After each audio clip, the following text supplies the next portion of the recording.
Hey guys, it's PokeDude, here with Misaki, and welcome back to Witch on the Holy Night. So, last time, Sojiro was actually accepted by Alice and is now allowed to live here, but let's see what happens next. Actually, before that, though, there was a little side story, I believe.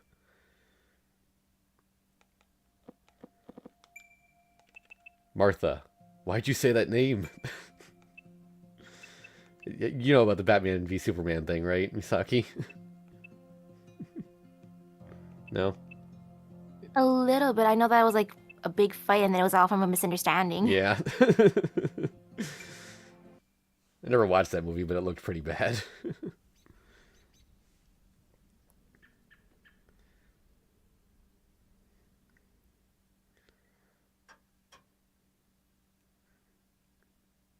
I think this is a Sojiro scene. Walking around the mansion at night often led to mysterious encounters. Mist might suddenly fill the hallway. Or doors might appear and disappear. This one Sojiro thought that he had seen it all with pig-shaped shadows mending the carpet. He heard the sound of a bird's flapping coming from the sunroom. What's going on over there? As much as he had become accustomed to turning a blind eye to such occurrences, the sound of flapping wings in the sunroom was too much to ignore. And not just one bird or even two, it sounded like dozens. So many birds packed in the sunroom would inevitably lead to shattered windows and broken glass. Sojiro grabbed a broom and dashed toward the sound, prepared for the worst. Perhaps he was moved by his natural impulse to help or desperate self-defense. His mind flashed to what a teacher had said at school. You should all make sure to keep your rooms orderly and clean. Work ethic and self-discipline will have a positive impact on your surroundings. Think about it. I know. Think about it. Even in a nice neighborhood where there isn't much crime, it only takes one ill-kept house to send the whole block into a spiral of depravity. From what I understand, that's not actually true. That's, but, yeah, whatever. Yeah, I feel like he's calling me out. Of course, we all know a messy room won't turn you into a criminal, but I better not catch any of you breaking windows in the hallway or going for a joyride on stolen motorcycles. Think of all the pain you'd be causing your poor teacher. At the time, school gangs had garnered a certain reputation among the youths. Broken windows lead to broken hearts. Sojiro appreciated the basic message of the lecture as he ruminated over it. The thought of broken windows had given him a sense of urgency, as if the mansion's very moral foundations were at stake. It's an overgrown mess. I don't think a broken window is going to make much of a difference. Yup. His roommates were harsh enough with him already. Anything further would only lead to rampant rumors at school about their cruelty. He had to protect the honor of the student council president. It was also concern for his own safety that sent him rushing to the sunroom, however.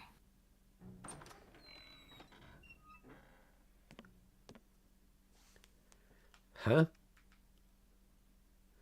It wasn't a bird to be seen or a chirp to be heard upon his arrival.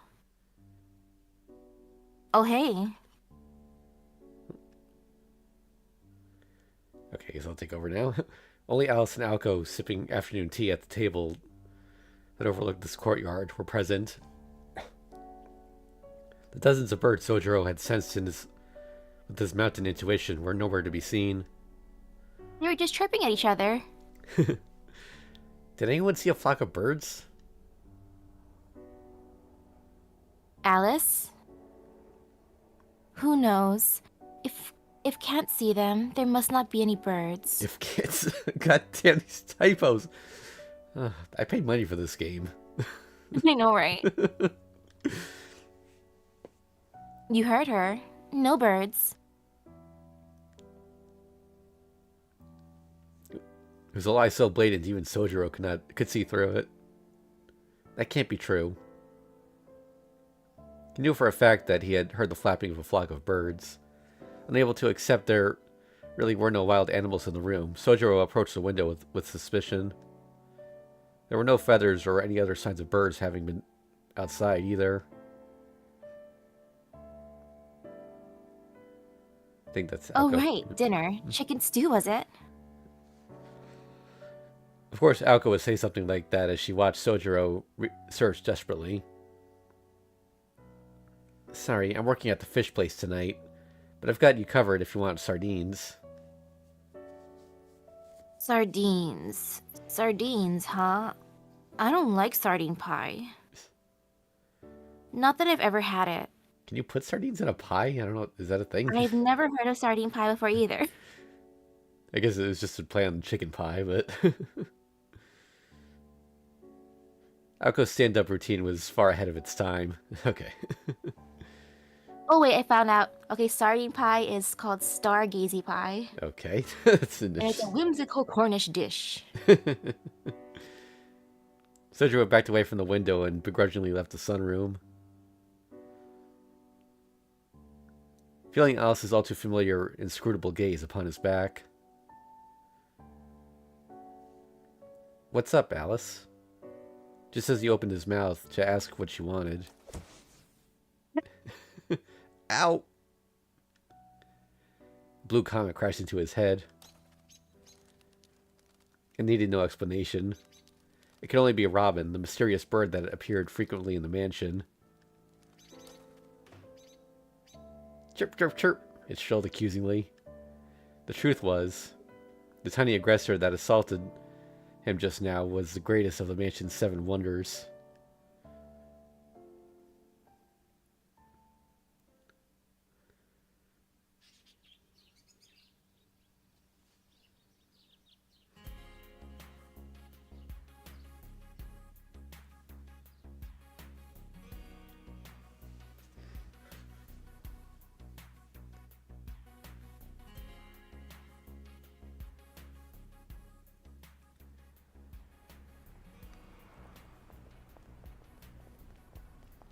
Sojiro encountered all kinds of people along his route to work.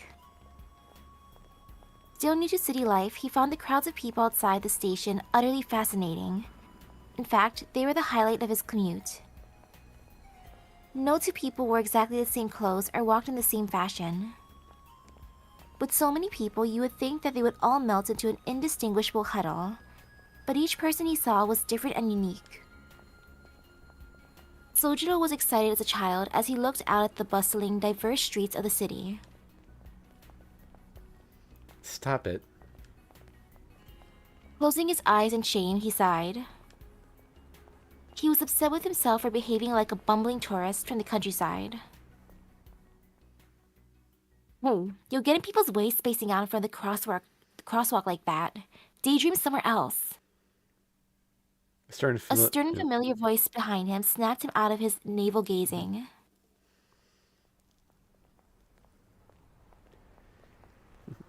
Let me guess, on your way to the Mad Bear. My shift at the convenience store starts at 5. You? Same. 5 o'clock start.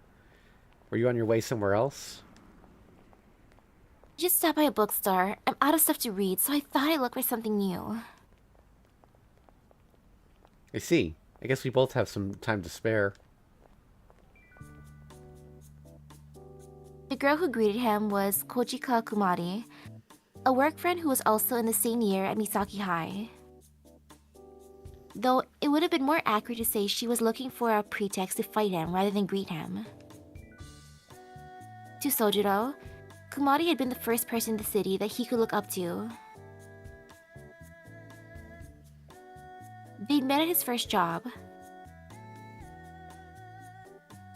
where she insisted he wasn't cut out to work the register after many mistakes and convinced him to quit working at convenience stores altogether.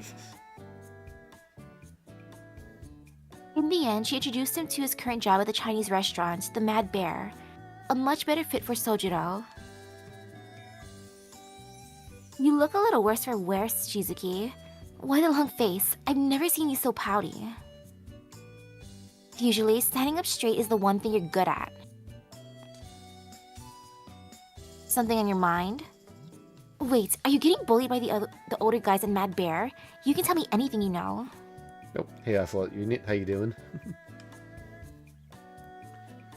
Yeah, Though her tone was stern, her eyes were earnest. she's gonna talk a lot in the scene, so I guess I'll take over for narration. Having grown up in the city herself, she was irritated by virtually everything Sojiro said and did. Nevertheless, she still treated him like an equal. Introducing him to his current job was just one example of her sincerity. No, nothing like that. It's just something strange happened. Something really unusual. Hold on a second, got a spam bot here. Sojiro could not find the words to explain the situation, but they did not stop him from trying. Sorry, 1 second. There we go. Okay. There were no problems at the Mad Bear to speak of. He liked it just as much as the other jobs at Uotatsu, the fishmongers in the shopping district. In fact, his problem had nothing to do with work at all.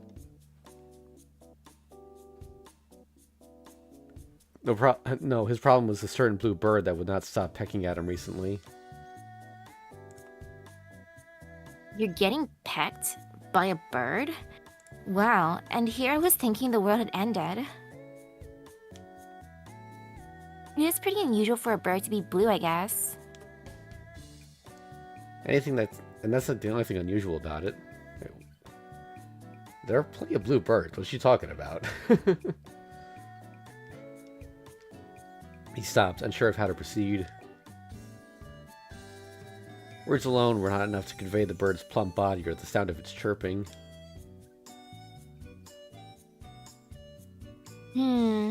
There is a beautifully colored bird called the mountain bluebird, but they're not native to Japan. Maybe it's a blue swallow?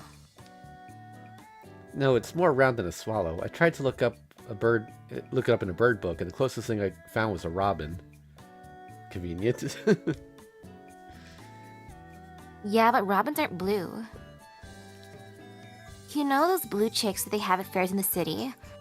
Of course you don't. Why would you? Just forget it. Anyway, this robin, is it the only one? Yeah, there's only one. It doesn't seem to have a mate. Well, if it's the only one of its kind, then I kind of feel sorry for it. Imagine being the last of your kind since the day you were born. Talk about lonely. No idea what species it could be. Maybe you could try being nice to it next time. It might bring you something special, like when you find a 10-yen coin in a vending machine. Her words were perfectly kind, but he could hardly sympathize with the creature after all the painful pecking to which it had subjected him. He wouldn't have called the bird lonely either. If one little bird is all that's bothering you, you're lucky. The pecking part is weird for sure, especially in a city like this. But it could be way worse. Imagine getting attacked by an army of crows that swarm around the dumpsters. Right, actually, there was something else bothering me too. Sorry, the crow thing just reminded me of something. A couple months ago, I was leaving work and there's a gas station around the corner there. I saw a crow just carry away someone's bagel. Eesh. It just grabbed it out of their hands and flew off.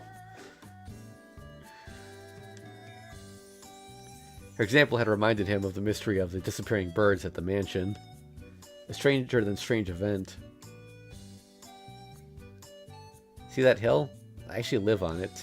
I see lots of starlings around there, but for some reason they never come down to town. Well, duh.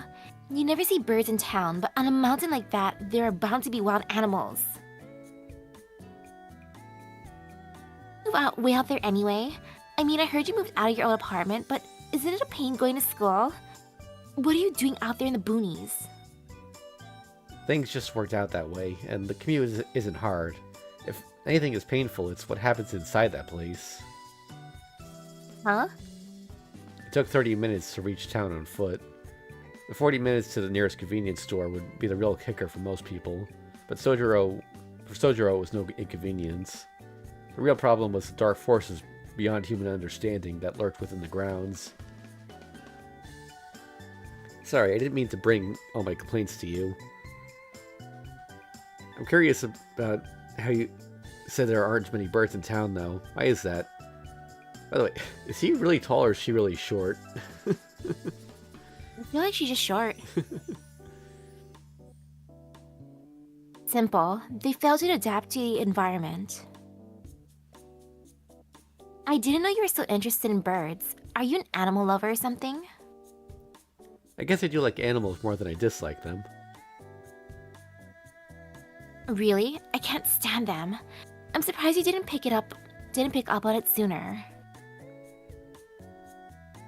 Her statement could hardly be more self-contradictory. Minutes after telling him to be nice to a bird that attacked him, she was now claiming she did not even like animals. Well, even if you can't stand animals, I'd still like to hear what you know about birds. Can't take a hint, huh? Fine, I need to kill some time until work starts anyways. So like I was saying, survival's all about being able to adapt to your environment.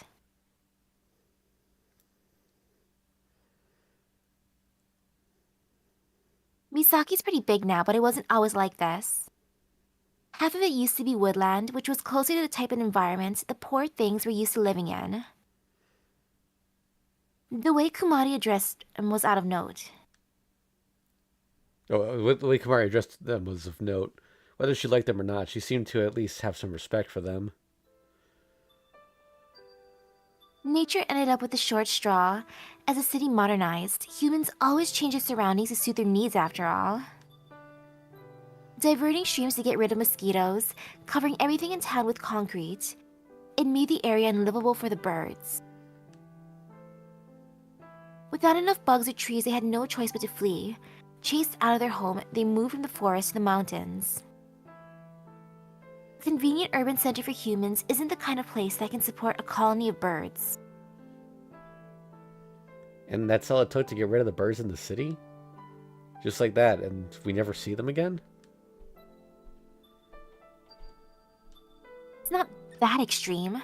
I mean, come on, you just said that you see starlings. It's all relative. There are so many humans in town, the number of birds seems small in comparison. It feels special just to spot one here or there. That's true. So they all just left town and moved to the mountains. Humans might not be able to see them in day-to-day life, but they were alive and, well, nonetheless. Their habitat and lifestyle changed with the times, but they never truly disappeared. Sojiro's sense of relief was sharply disrupted by a serious look from Kumari. But the birds aren't safe in the mountain. They're still overfishing by humans and conflict between the birds and their new ecosystem. With everything going on, I doubt they'll last very long. Even a century might be optimistic. Just look what happened to the passenger pigeons. Once humans noticed what they'd done to them, it was already too late. That's how it always is. What are passenger pigeons? Oh, they were large, beautiful birds about 16 inches from head to tail. The males were a deep blue with vivid red on their breast. The cutest part was their orange eyes. Like something out of a book. They could fly up to 60 miles per hour over great distances. Her voice had a certain tenderness to it. She was daydreaming about birds she had never even seen in the flesh.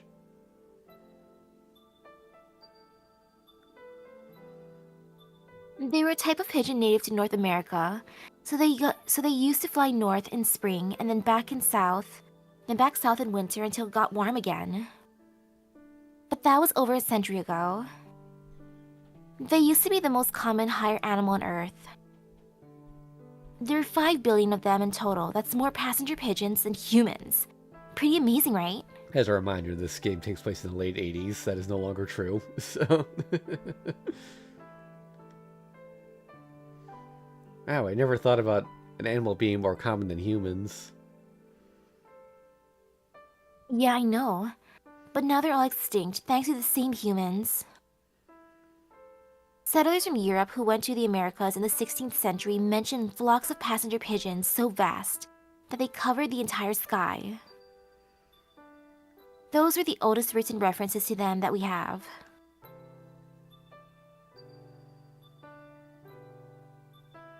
Books are the only way to know anything about them these days.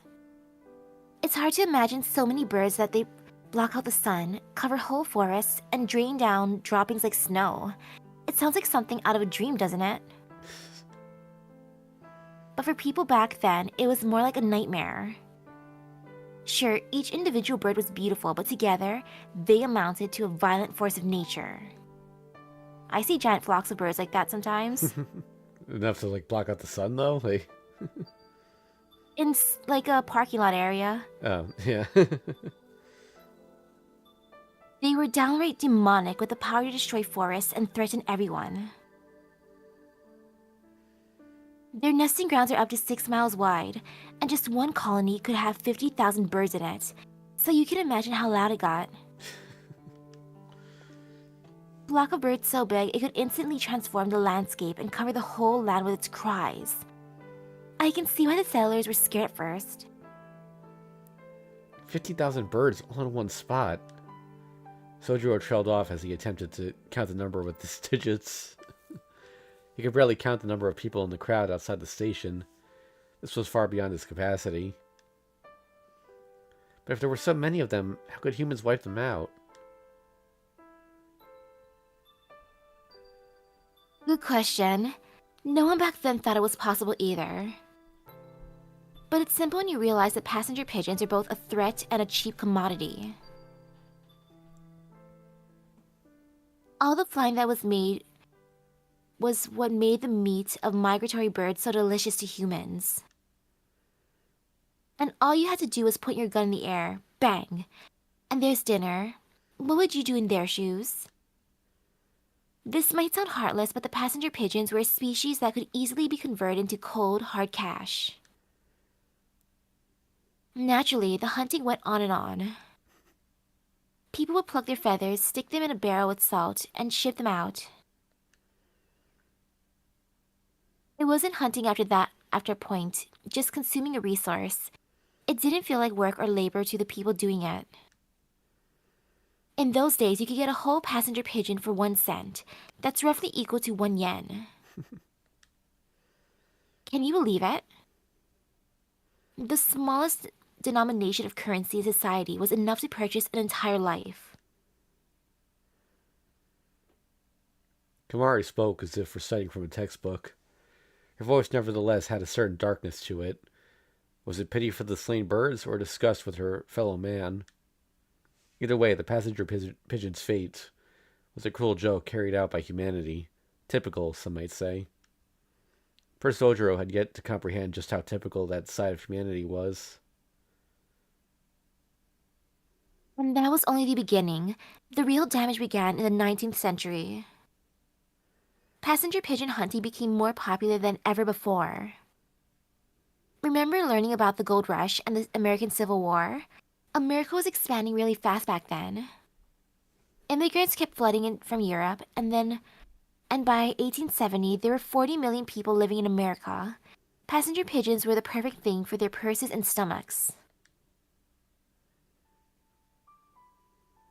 The worst part is how scheming people were. They competed to find the fastest, most efficient way to catch as many passenger pigeons as possible. One thing they used to do is blind one pigeon and then use it as a lure for the group, sometimes catching 10,000 in a single day. Yet no one had a single qualm about what they were doing. Any sane person could see that the balance between breeding and hunting was clearly out of whack. She was doing everything she could to speak in calm, measured tones.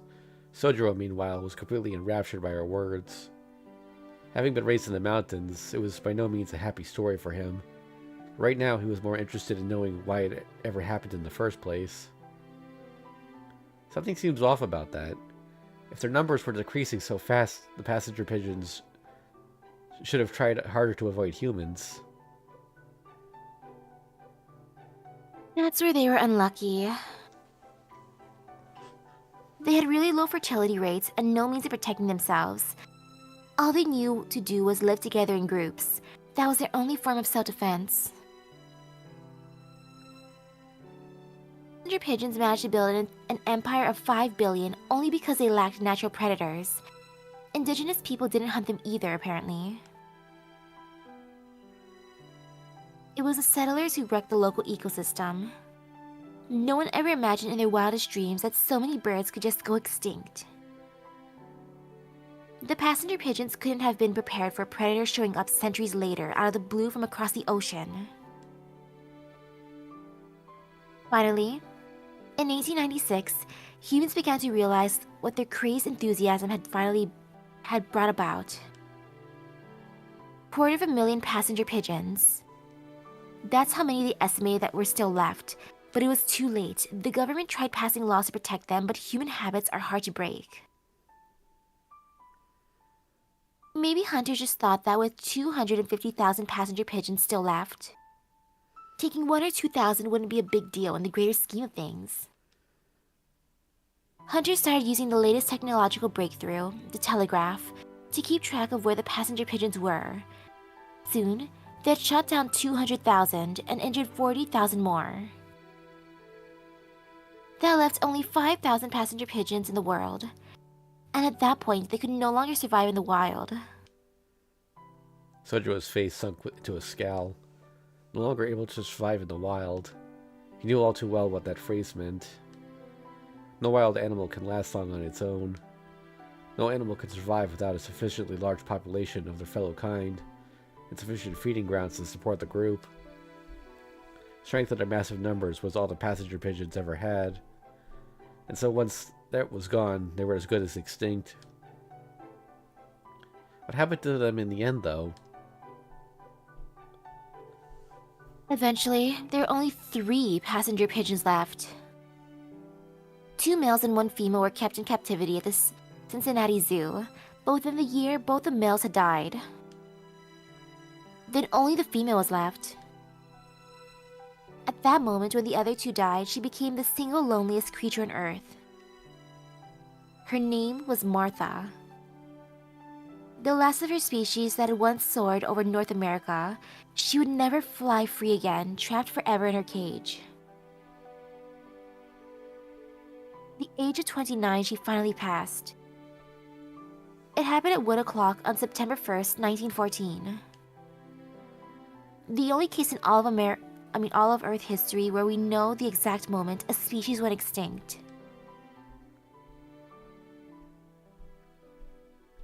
The story of 5 billion deaths had finally come to an end. The birds had been swallowed up by the machinations of human civilization. Kamari had intended to show her sympathy for the lost species, but the emotional impact had clearly been all but lost on Sojiro. He really loves a passenger pigeon. That must be your favorite bird. Huh. I tried to make it sound all poetic and tragic, but I guess I failed. Aren't you angry as someone raised around nature in the mountains? Oh, it was definitely an amazing story. But it doesn't make sense. Why would humans keep passenger pigeons in captivity after working so hard to kill them? Kamari stared blankly at him, eyebrows raised high. What he likely meant to ask was why humans would protect the last of a species. They themselves had hunted into extinction. Kamari could hardly be blamed for her bewilderment. Having been raised in the city, she failed to recognize the danger inherent in his cluelessness. He felt neither anger toward humans for their base selfishness, nor sympathy for the birds, who remained in their natural habitat even at the cost of their lives. His upbringing had not provided him with the necessary sense of self-righteousness to produce feelings in either direction. You don't get it, do you? My point was that no matter how strong and beautiful animals might look, they don't stand a chance outside their natural habitat. Think about it, Shizuki. That bird you're complaining about might be the very last of its kind.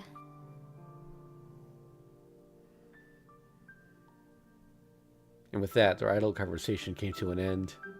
It was nearly time for their shifts to begin, and Sojiro was the first to head off. What was I even thinking? It's not like me to rant like that. Kamari remained in the park after Sojiro left. Martha, the last of her species. She had not been referring to the blue bird when she mentioned Martha, but... Stop it. Thinking something is special just because it's rare is dumb. She rolled the back of her head, apparently angry at herself for getting involved in something that was none of her business. She and Sojiro were not even in the same class at school. He was a total stranger as far as she was concerned. The more something bothered her, the more she felt compelled to investigate it. It was a personal quirk of hers, and the only reason she had gotten so worked up about the passenger pigeons. Kamari's well-groomed brow furrowed. She had only spoken to Sojiro to make sure he was doing okay at the Mad Bear, or maybe it was she had been strangely drawn to him. The more they spoke, the more she felt drawn to him. At first glance, he looks like the last guy you would rely on. But when you get to talking to him, you realize he's really got together. Amidst her muttered complaints, she recalled our conversation about parting.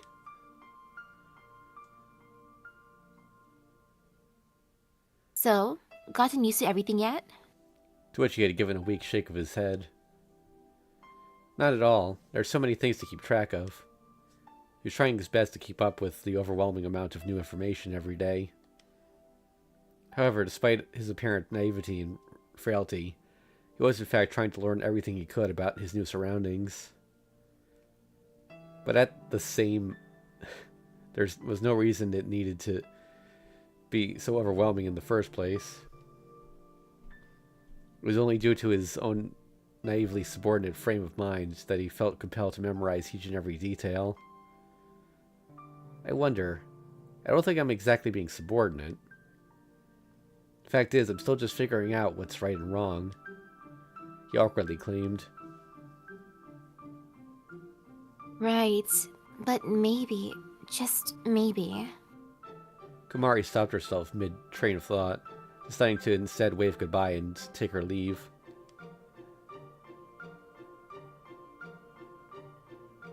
She sighed aloud every time she replayed the scene in her head. Work at the convenience store started in 5 minutes. She gave herself a light slap on the face in an effort to forget their conversation. She reminded herself that she had neither the energy to worry about other people's problems nor the obligation to do so. She had her own concerns, saving up enough money for college, for example. Fighting against her parents' opposition every night was draining enough. There was no room for burdening herself with other students' issues. Right, but maybe, just maybe. It was not like her to get so tongue-tied, she thought to herself under a strained smile. I should have made my point more clearly. I should have flat out asked him if he cares at all about human morality. He really did annoy her. Now in a thoroughly bad mood, she left the park in a huff. Sojiro has that effect on the ladies, huh?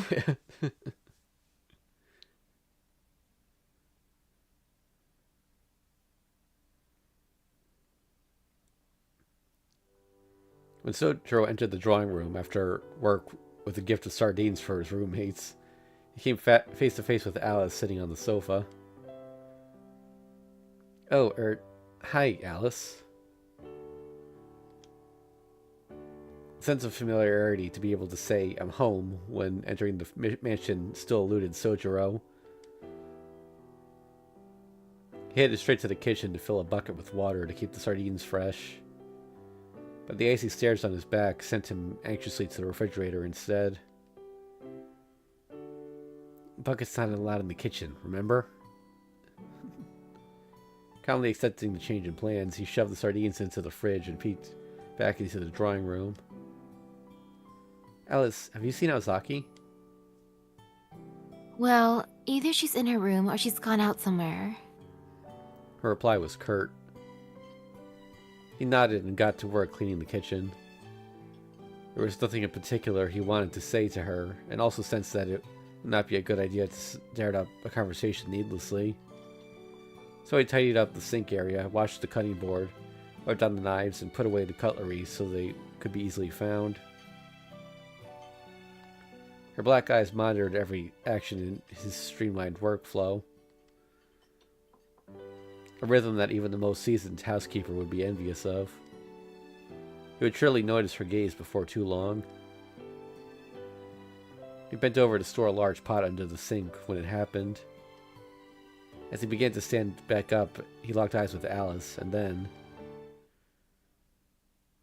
Okay. So, this is Robin. Robin's a boy, but I'm gonna show you what he sounds like.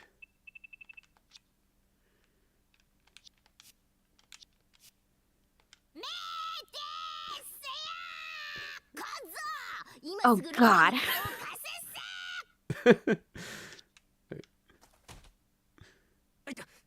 Ow!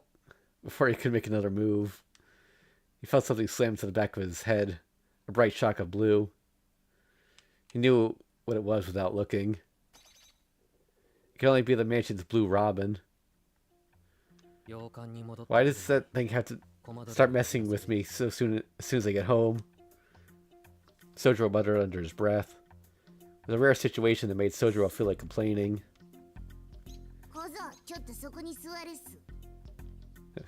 It's a little more cute than that first line. He was just shouting there, but I think it might be better if you voice him, just because he's got kind of a Benny Enma type voice. By the way, for some reason, the translators wrote his lines as if he has a Cockney accent. I don't know if you can do that accent, but just keep that in mind as you're reading the lines. But chair boy. Robin chirped in his shrill tone. You see, this little creature that loved to attack Sojiro was the greatest of the mansion's many wonders. And with good reason. Are you having a bird bath, mate? You think you're better than me, eh? And what the bloody hell is a chicken stew supposed to mean anyway? You got something against a Richard III? Oh, okay, this is going to come up a lot also, so I should address it now. So that last part there, Richard III, that's actually rhyming slang, which is kind of code talk that's popular in Britain, or was at some point. Whenever you see a weird word like that, or pair of words that doesn't fit the situation, you ignore the first word and then look at the second word and what they actually mean to say rhymes with that word. So Richard III here is bird. Oh, that's confusing. Yeah, like I said, it's a code talk. Actually, you've heard the phrase "let's get down to brass tacks." Yes. Yeah, that's also rhyming slang. It's supposed to be "let's get down to facts."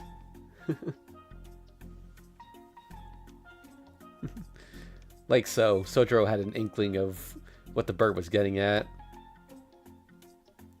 For someone raised in the mountains, this was an utter nightmare. Animals were not supposed to be able to talk. Then again, having lived up in the mountains for over a decade, he did sometimes feel like he could understand what birds were trying to say. He knew it was just his imagination, but sometimes he thought they even saw him as a friend. That was not the case with this bird. Sojiro had a realist attitude towards wild animals as a result of being so familiar with them, in contrast to the ever-mysterious humans who lived in the city. It's really talking to me. As much as he wanted to deny the reality he was facing, he could not help but recall Kamari's story. She said to try and be nice to the bird the next time he saw it.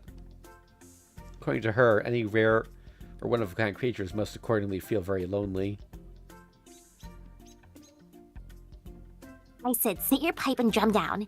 You hear me all right, mate? Okay, in that case it would be bum, but... Hang on, there's no chair in here. All right, just stand. I mean, I've stood up with you enough for the both of us. Get it? Pretty clever if I say so myself. The bird perched itself on the telephone receiver, seemingly worn out from all the flapping. Sojiro was dumbfounded. Actually, I guess... Listening in silence to the bird's chatter was his way of expressing his denial.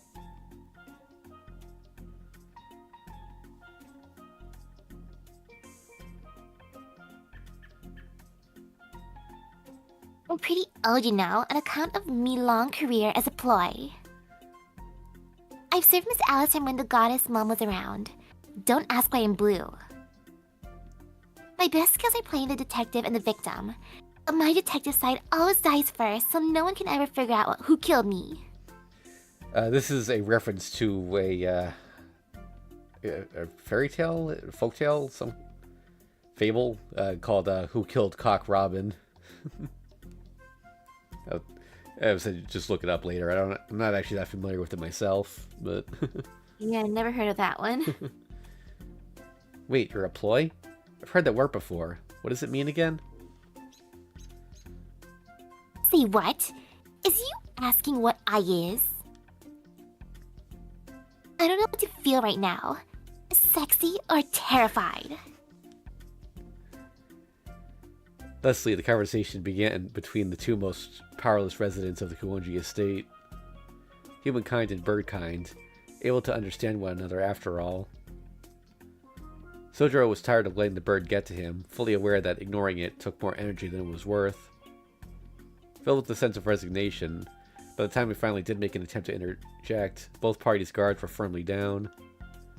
Sojiro was focused on how rare the bird was, while Robin was focused on his showdown with his rival that was to be eliminated at all costs. Don't get your knickers in a twist. Let's talk about something more important, like my beloved Miss Alice, the angel mom herself.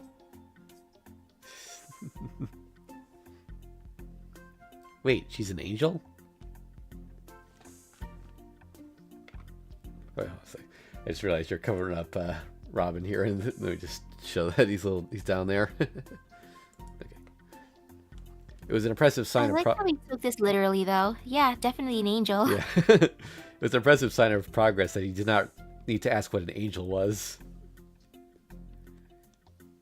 Hey, bruv, an angel. The way she's above the hustle and bustle of the masses. The way she doesn't give me the time of day. Absolutely angelic, I tell ya. She's holy and sacred, she is, but she's also cruel and human. Pretty fitting for an angel, don't you think? Honestly, sometimes I think Goddess Mom didn't do the best job raising Angel Mom. Okay, so Alice has a mom? I thought maybe she didn't have any family at all. Oh yes, she has one alright, but it's a sob story in it. All the birds in England cried out that day. Her mom was even more smashing than Alice. Got photos of her later if you like. Only for a sixpence. How about it, lad? No thanks. I wouldn't want to do that without her permission. Sojiro said earnestly as he tilted his head. The reason for his unease was also due to the fact that he had grown more interested in Alice than before. Despite his detached and passive attitude, he was still a young man like any other, after all. And right you'd be, lad. You know, he makes some sense for a feral human. You're right. I shouldn't go blabbing about people's pasts. But maybe you'd like to hear about her childhood. How about it, lad? I'd love to bare some of her deepest, darkest secrets for ya. It made me feel like a heap of dosh. I just said I don't want to. Lighten up, lad. I won't tell Alice about our little rabbit and pork.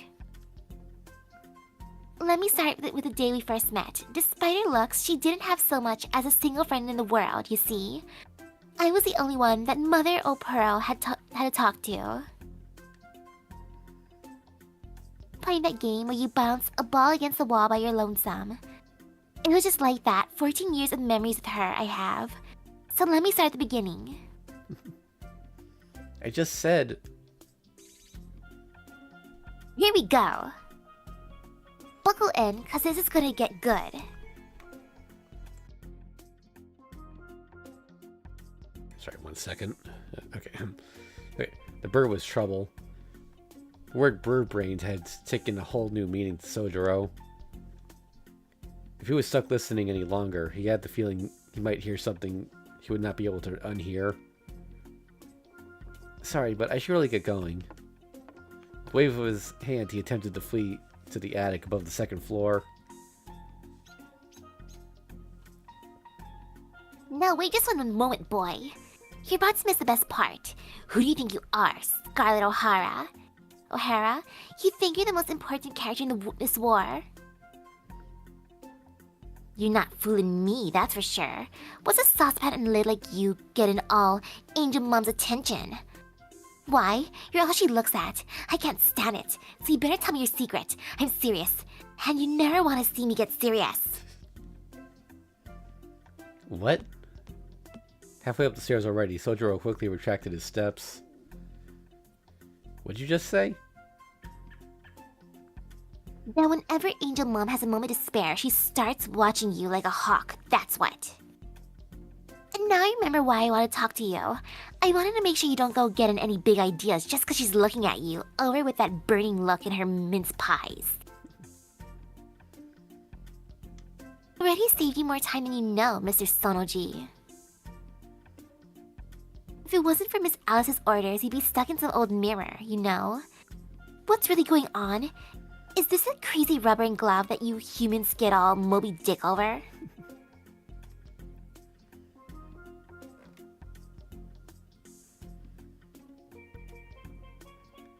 You're saying she saved me? Alice saved me? By the way, I don't think there's anything in the Japanese script that indicates he has any sort of accent or speaks weirdly. I think that's just a localization choice. Because like Sojiro seems to understand him just fine, despite it being hard to, even as a native speaker, to understand. Yeah. Are you picking up on the rhymes though? Like, Not really, honestly. no. Well, all right, let's take a quick look. So, like mince pies here would be eyes.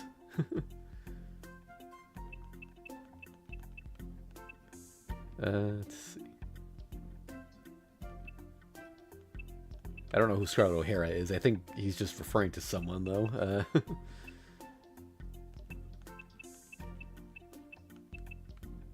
Let's see.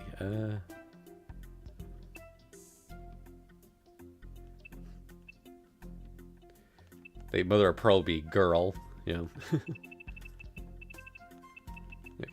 Okay.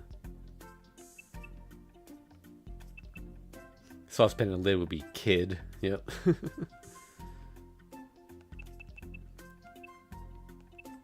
mean, yeah, I already covered that one, and I assume that's love and sick. Yeah.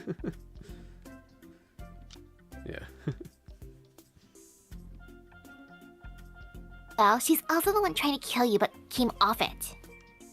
But come off it. Here's what she told me. She said to save you if you were ever about to get lost in the mirror or got too close to something dangerous. But don't go getting no big Ed, you hear me? It's not like anyone cares what happens to you. Yeah. It happened in a flash. With a swift, unhesitating strike of her hand, Alice squashed the bird right then and there as it settled on the telephone receiver stand in the foyer. Her pressed palm continued to pin it down. The bird's crushed form resembled a bright rubber ball, like what a child might play with. What's the big idea, Miss Alice? You're killing me. I can feel the blood in my body gushing out of my beak. The bird raised a mighty uproar. Ignore everything the bird says. I like how it's just doing that. Yeah. Alice returned to the drawing room, taking the bird with her. Her dark silhouette, cloaked in shadow, was the complete opposite of the gaudy little bird. Sojiro folded his arms as he stood alone, no less confused than before, and whispered, "Things get stranger by the day around here." Up at the night sky, visible through the skylight. Okay. Well, we learned all about passenger pigeons and got introduced to Robin. That history of passenger pigeons, though. Yeah. All right. Next episode. Chapter 8. Are you for real?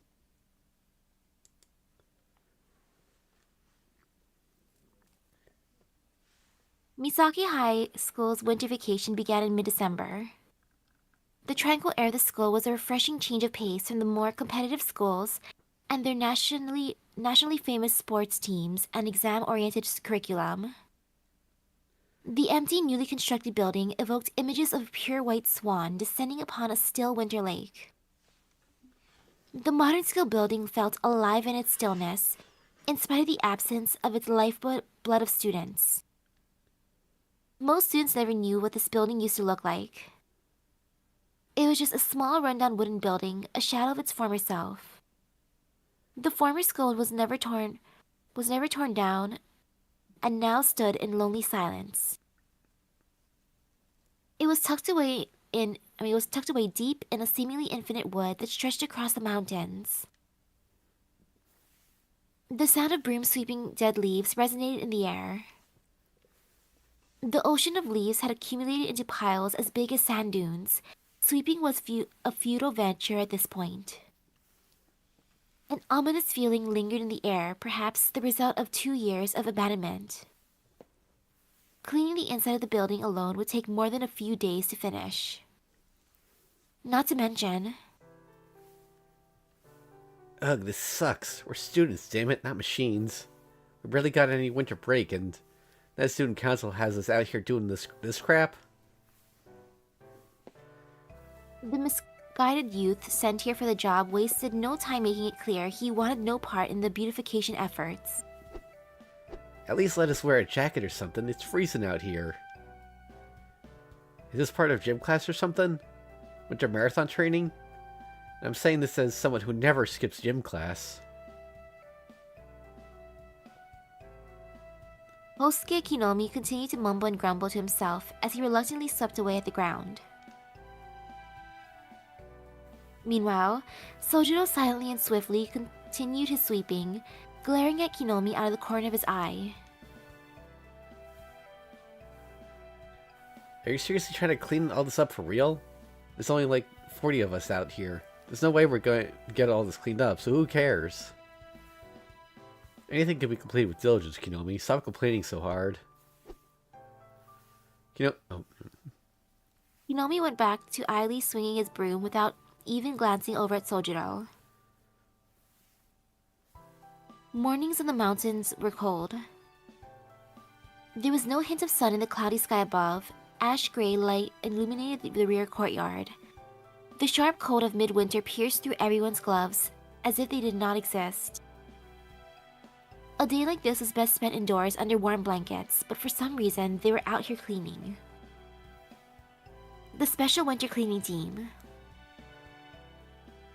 That was the name given to this elite force sent to clean up this dilapidated overground mountain. The other students had put their faith in this team to fulfill this beautification mission, respecting them for their sacrifice. The reality, however, was that this was nothing more than a ragtag dare-losing gang of students needing remedial lessons before their exams. They were the victims of a year-long arm-twisting scheme of the student council.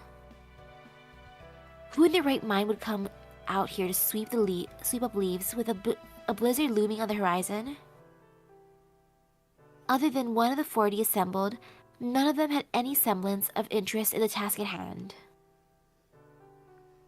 Hey, Shizuki, look over there. Akabane and those guys are over there roasting sweet potatoes. What is this, the 50s or something? Looks like they don't even know how to roast them properly. Oh, I know. Want to grill some squid? Hinomi did not want to be here to begin with, and was constantly trying to break Sojiro into joining them. Cleaning squad was divided into groups. Sojiro and Kinomi were in charge of cleaning behind the gymnasium. Sojiro was the leader of the platoon. Kinomi was the grunt. Look, when we finish cleaning up around this fence, you can go off and eat your sweet potatoes or squid or whatever it is you want because it'll be lunchtime. Sojiro said, as he expertly packed his swept leaves into trash bags. 2 hours had passed since they assembled in this foggy morning at 7 o'clock. While everyone else chatted and laughed as they worked, Sojiro alone had worked in complete silence at the same blistering pace since he started. The sheer amount of work he put in was likely the only thing keeping him from complaining of the cold in his thin jersey. Come on, let's take a break. Look at that pond, or should I say, ice skating rink. No, on second thought, it's just a pond. But it's frozen solid, dude. That's how cold it is out here. Normal human can't work in these snowy conditions unless there's some kind of robot. We're gonna have to start eating each other to survive if this keeps up. Why don't you just take a break for a minute? We got all these leaves together. Why don't we burn them and get warmed up? Nobody's really watching. Come on, let's grill some squid, please. For some reason, Kinomi was droning on about his squid. Sojiro had managed to withstand the barrage of complaints from his comrade, but even he was reaching his limit. What I want to know is why he has uncooked squid with him in the first place. I know, right? Kinomi, please. Just then, Sojiro saw the Grim Reaper himself creeping behind Kinomi. In his hands, he held a rake instead of a soft bamboo broom. Sounds good to me. A little bit of grilled squid slide. Far be it for me to get between the big man and his squid. I'll tell you what, I'll even get you the soy sauce.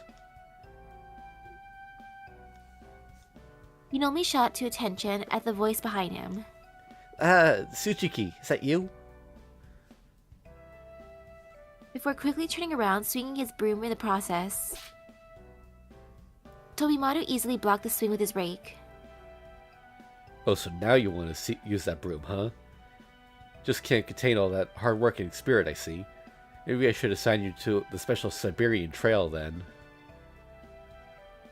Ha! All you've done is stand over by the furnace with the girls, pretending like you're on a Caribbean holiday, instead of out here in the freezing cold. Both boys glared at each other with a wry smile. Broom and rake locked in embrace. These two were only friendly with each other on school grounds. Tobimaru, please don't distract him any more than he already is. Both of them scoffed angrily and put away their weapons. They both knew better than to argue with Sojiro, the only one cleaning with a garbage bag in hand. Something we can help you with, Tobimaru? I thought you were too busy pretending to tend the fire over at the furnace. A harsh comment. Apparently even Sojiro had a slight taste for drama. So it's come to this. Even the upstanding students like you are looking down on me now. Tobimaru seemed sad at Sojiro's observation. But as long as Tobimaru continued to claim that he was helping the girls clean by doing nothing more than standing in front of a pile of burning leaves, Sojiro found it hard to sympathize. Just tell us what you want. We're actually busy doing work over here, unlike some people. Oh, is that so? Well, lucky for you, it's almost break time. Let's get warmed up over there. Ooh, break time. Now we're talking. Huh? Not for you, idiot.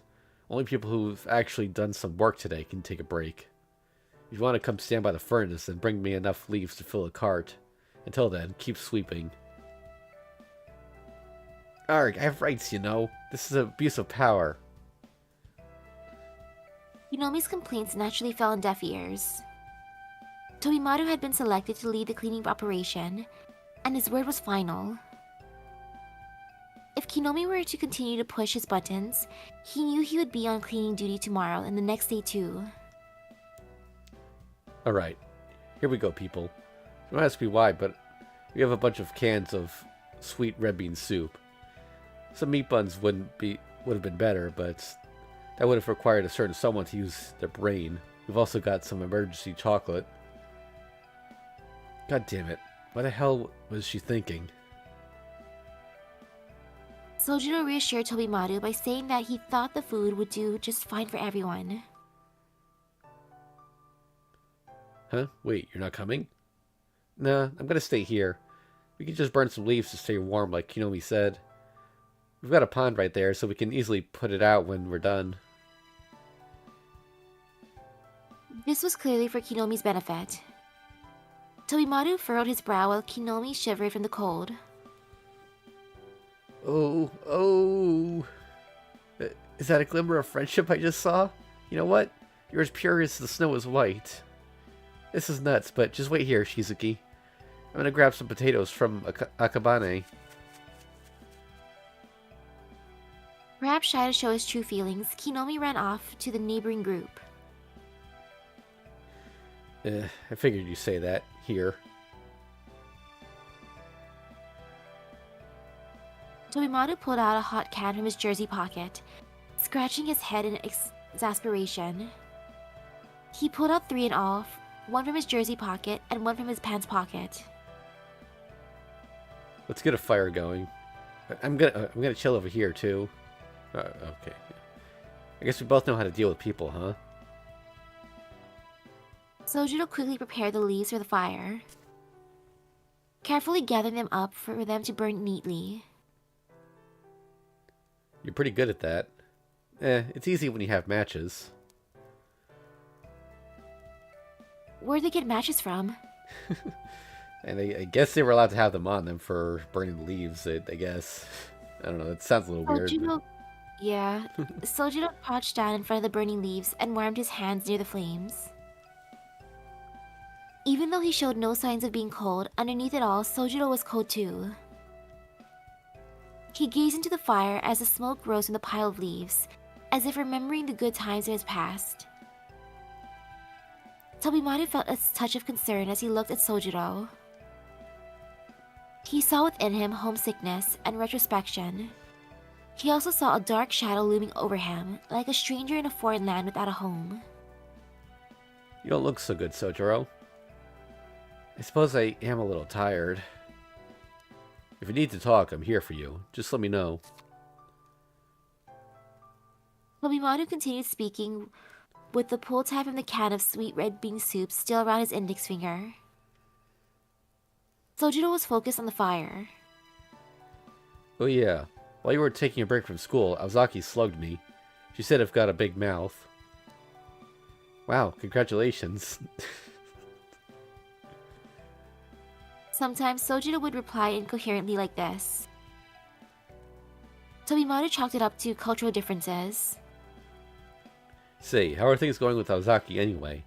I used to walk with her to the train station before exams. Have things been going well since then? It was obvious to everyone that that was far from the case, yet Tobimaru asked anyway. Yeah, we live together now. Just casually saying that, huh? Yep. Sojiro went with a truthful, blunt response. Wow, I see, I see. That was quick. Dating already, huh? Tobimaru tried to laugh off Sojiro's all-too-casual confession, however. Wait, you live together? Are you okay, Tobimaru? Did a spark hit you? No, worse. My friend just said the wildest thing I've ever heard.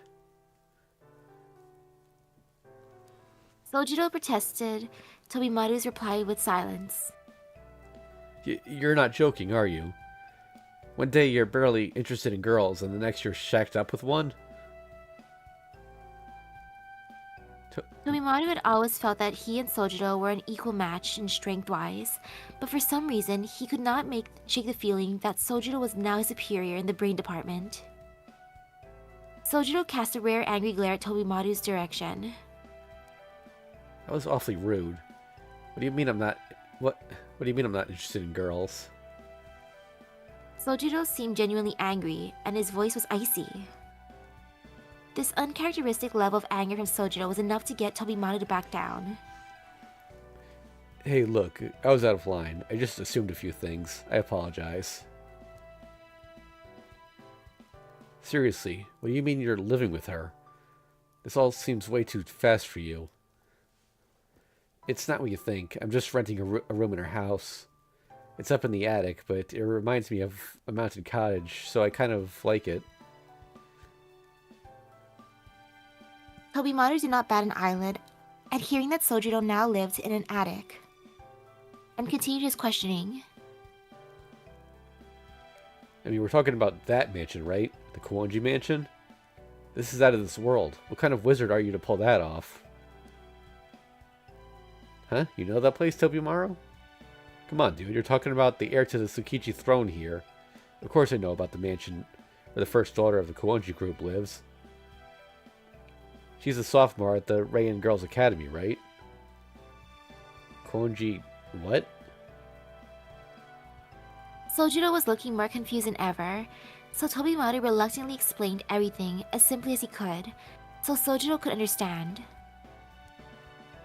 The Kawanji group? Well, they're more like a foundation, really. All you need to know is the whole family is loaded, and they own and manage various companies together. Not quite glamorous, but they're a big deal in the exports industry. They used to operate out of England because their old chairman loved the place. But things went south after about 5 years ago, so they moved their operations back here. Since their son took over, things have rebounded for them, and that's why you see their name plastered around town. They contributed like half the funds required to rebuild their school. Despite the oversimplified explanation, Sojiro still seemed to not be getting it. With that, Tobimaru decided to give up on trying to explain. Filthy rich, okay? You know that coffee place you work at? The Kawanjis brought that franchise here. Now they're a national chain. Okay, so they're very rich and very important. Weird. If that's the case, then why is she so frugal all the time? Sojiro mumbled incoherently to himself. Tobimaru looked at him with a complex expression on his face, somewhere between envy and heartfelt sympathy. Whatever the case, you've done good for yourself, buddy. Tell me the truth, though. When a guy and a girl are living under the same roof, only one thing can be happening, am I right? That's a surprisingly old-fashioned thought for you to have, Tobimaru. Well, give me a break. What kind of guy is afraid to talk about this kind of stuff? I suppose you're right. The truth is... Though Sojiro and Aoko were living together, there was absolutely no chemistry between them, though that was not to say that living in such close quarters as they did, unintended mishaps did not occur from time to time. But even still... You'd be surprised how nothing like that goes on. The mansion's pretty huge after all. Everyone was often busy with their own affairs, so there was no opportunity for that sort of thing to happen. I mean, answer me this. Would you suddenly make advances on Aozaki just because you were living under the same roof? Nope, never. Tobimaru nodded intently, as if he was thinking back over his many ex-relationships. Well, this all sounds very wholesome. Yeah, I feel great. Sojiro gave no more than a quick affirmation to Tobimaru's despondent murmur. He was doing fine. But besides his physical health, it was surely Sojiro's personality that enabled him to maintain any semblance of peace dealing with both Aoko and Alice while living in that mansion. On an unrelated note, I'm totally indebted to Aozaki. I'm not sure how I could ever repay her for what she's done for me. Sojiro's eyes turned slightly serious as he stared into the fire. Tobimaru felt that there was more to those words than what Sojiro was letting on. So you're big time, huh? Sojiro merely nodded in silence at Tobimaru's inquisitive acknowledgement. And just then, a strange scream pierced through the still silence of the wood like a knife. Did you hear that? Yeah, and it was Kinomi. Sojiro had already stood up before he responded. He bolted into the frozen pond, broke into the ice with his broom, scooped up some of the frigid water in a bucket, and threw it on the fire, all in less than 10 seconds. Then he immediately ran off into the depths of the woods from where he heard the scream. Tobimaru followed after him in a panicked confusion. Tobimaru, do you know what's down this way? The remains of the old school building should be there. Anything else? Like a pack of wild dogs or bad stuff like that? Huh? No, dude. If anything, it's just some deer or rabbits or something. There's nothing to be afraid of. Let's hurry. Perhaps because of his time spent growing up in the mountains, Sojiro quickly sprinted over the slippery dead leaves. Tobimaru was not particularly cautious himself, but nevertheless, he could not keep up with Sojiro in here. Before long, Sojiro found himself running alone. When piles of leaves blocked the natural trail, he would sometimes knock them away with both hands and sometimes expertly slip through them. It was clear that he was used to dealing with this level of nature. After a few minutes, Sojiro arrived at the clearing. The wall of trees had ended. It was an obviously man-made clearing here on the mountainside. In the distance, that was what looked like an old wooden school building. It was a small, aesthetically pleasing building no larger than an elementary school, lost in the depths of the winter wilderness. Kinomi. Kinomi stood alone on the old school's grounds. Hey, what are you doing here, Shizuki? Sour expression came over Sojiro's face as Kinomi tilted his head in confusion. That's what I want to know. And what the heck was that scream all about?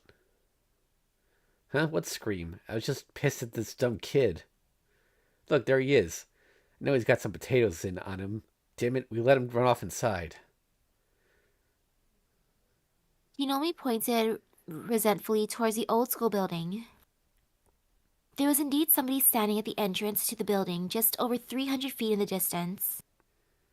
What the hell is he doing up here anyway? Is this where kids hang out nowadays? Kinomi shrugged his shoulders to signal how little he cared for what the young children did with their time. This place was deep in the woods, but it was not particularly dangerous. Sojiro had run through the woods to get here, but there was also a paved road leading to the spot from the outside the woods too. Kinomi apparently followed that road to get here. A child? Sojiro squinted. Yeah, he had blonde hair, which kind of freaked me out at first. Foreign kids are scary, man. Kid Gil, what are you doing here? I know, right? It was indeed quite rare to see a foreigner in a provincial town such as Misaki. Sojiro had never seen a foreigner in person, which made the whole thing even more mysterious. Why'd you feel the need to run all the way up here again? Akabane said some stupid kid stole her food, so I was chasing him down and ended up here. Since you're here, let's team up and see if you can catch him. That's a little menacing, Kinomi. Sojiro could not find it in him to agree with his plan. It seemed unfair to team up against a little kid. Come on, let's head back. That kid over there is just staring at us. Besides, if Tobimaru sees us here slacking off, we're going to be cleaning this mountain for the whole of winter break. Sojiro took Kinomi by the shoulders and began leading him back to the path he came from. Kinomi cast one last gaze at the old school building before reluctantly following. Just then, Tobimaru appeared, panting and out of breath. How are you so fast? Tobimaru could hardly catch his breath. He arrived about 3 minutes behind Sojiro despite having a good set of legs on him. So what's going on? Are you alright, Kinomi? Huh? Yeah, I'm fine. What about you, your highness? Kinomi seemed perplexed at Tobimaru's first ever display of concern for him. What the hell is that supposed to mean? You're out here in the middle of nowhere screaming bloody murder. What the hell am I supposed to think? We were worried. That was my fault. I guess I jumped to conclusions. You probably never heard him do it, but sometimes at work, Hinomi has this habit of letting out a weird yell like that. Hinomi looked disappointed at Sojiro, nonchalantly shared this insight. This was the first he had ever heard of it. I'm not buying it. You're up to something, aren't you? Of course not. Come on, Tobimaru. We're cleaning. There's cleaning to be done. Sojiro pat Tobimaru on the shoulder a couple of times and started walking. Tobimaru cast a doubtful glare in his direction as he meandered off, feeling that Sojiro was covering for Hinomi somehow. You didn't set the old school building on fire or something, did you? Of course not. Why would we ever do that? Sojiro kept walking and did not even look back at Tobimaru as he spoke. Tobimaru and Hinomi tilted their heads in confusion as they reluctantly followed the unusually aggressive Sojiro back to their cleaning spot.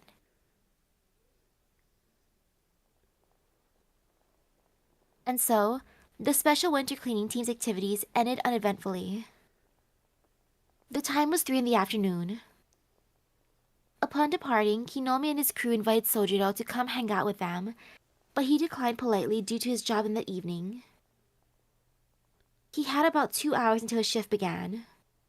Not quite enough time to do anything fun, but just enough time to have to fill it with something. That sounds horrible. They were cleaning from 7 to 3 and now he has to go to work. Yeah. Sojiro thought about relaxing in a park somewhere, but quickly changed his mind after remembering how cold it was, even in the city. Not to forget that Aoko handed him those pills in the morning. Aoko was absolutely correct in her prediction. Heading back to the mansion now would just be a waste of time.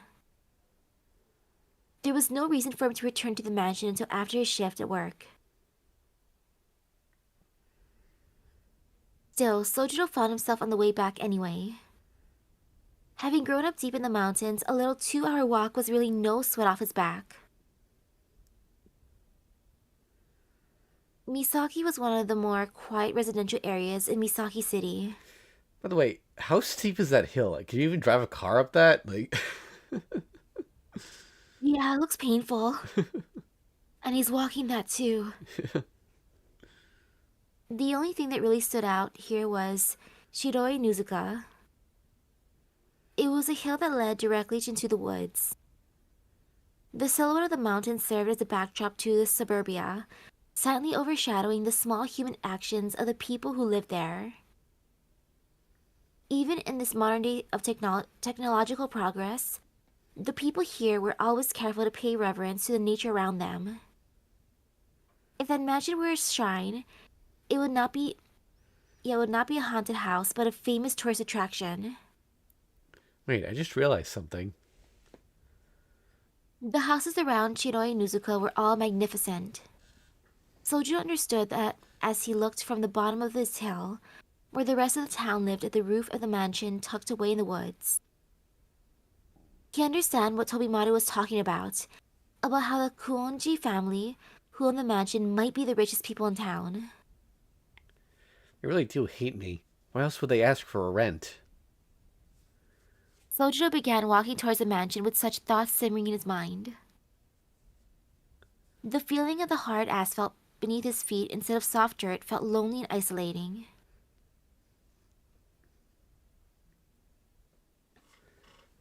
He walked along the paved road for 10 minutes or so before reaching the iron fence of the wood.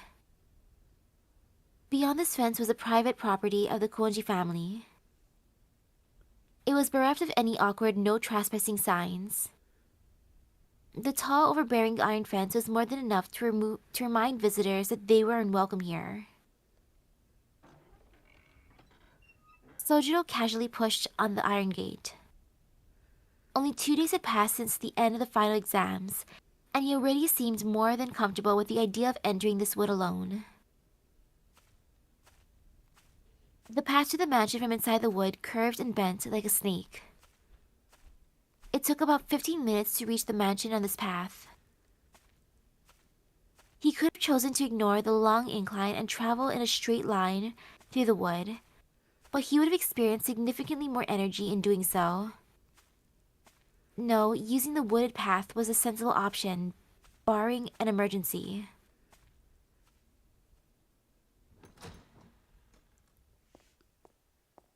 Upon entering the foyer, Sojiro heard a conversation coming from the drawing room. It was no doubt Aoko and Alice. Sojiro decided to join them. Ever since the final exams had ended, Aoko and Alice had switched from their daily routine to a more irregular schedule. Aoko would disappear into Alice's room in the west wing of the mansion for a while, where she would remain. And Alice would go to Aoko's room, not to be seen again. Or they would vanish into the corridors leading around to the rear of the mansion, doing who knows what, where Sojiro was most certainly not allowed to enter. Not that he was interested in what they were doing, since Aoko and Alice did not seem to want to include him either, serving both parties nicely. For the time being, the Kuonji estate was pretty peaceful. I'm home. Sojiro Quietly opened the door to the drawing room. Even though they had tried not to be involved in each other's business, Sojiro made it a habit to greet them. The two girls sat across from him on the sofa. On the table in front of them was a large, extravagantly decorated mirror. Aoko was dressed for comfort, wearing jeans instead of her usual skirt. In stark contrast, Alice was dressed in her usual all black. Even though the break from school was well underway, the witch still insisted on wearing black. As Aoko had explained, it was probably because it was too much effort for Alice to wear anything else.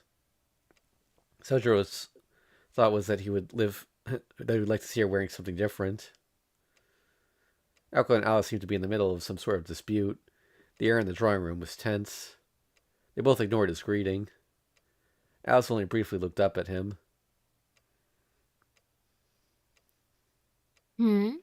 What about the Tokawa point? That pillar is white, so hopefully it won't be so easy to remove. Yes, the Tokawa one is still active. But the Suzuho support next to it has gone, so we can't really be too careful. With each sigil they discover, they get better at finding the others. That makes sense. I guess once they've found one, they can easily find the other connections. I really messed up. I should have been more careful. This is going to turn into a weekly battle soon. The two continued their heated discussion from opposite sides of the table. Aoko neglected to even glance up at Sojiro. Sojiro sensed that he wanted to concentrate on the discussion at hand. It's so strange, though. Setting aside the timing of the puppet that night and how quickly they were able to find our expertly hidden sigil, whoever it is most definitely has to have some kind of hideout in the city. But if that's the case, why aren't we detecting any abnormalities in the field? The dragnet around Misaki City hasn't been broken for nearly 100 years. Aoko bit her nails nervously while Alice nodded along. It seemed as though she was wondering the same thing. Even my mother wasn't able to touch this bounded field. The only person capable of getting rid or getting through Misaki's bounded field would have been your grandfather or an even more capable mage. But someone exuding that level of magical energy would find it much harder to cover his or her tracks. It could be some kind of unique concealment ward, but I haven't heard anything about any new fairy circles forming in these past few years. Where was it? Sherwood Forest? The making was able to break through your mist, remember? Do you think there's some sort of concealment stronger than that? I'm trying to think of if there's a connection here. Because one of Robin Hood's noble phantasms is no face making, which is his invisibility mask or cloak or something like that. But I don't actually know the whole legend of the making. But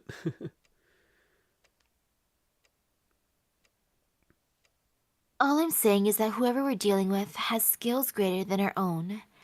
Maybe there are some techniques we aren't aware of.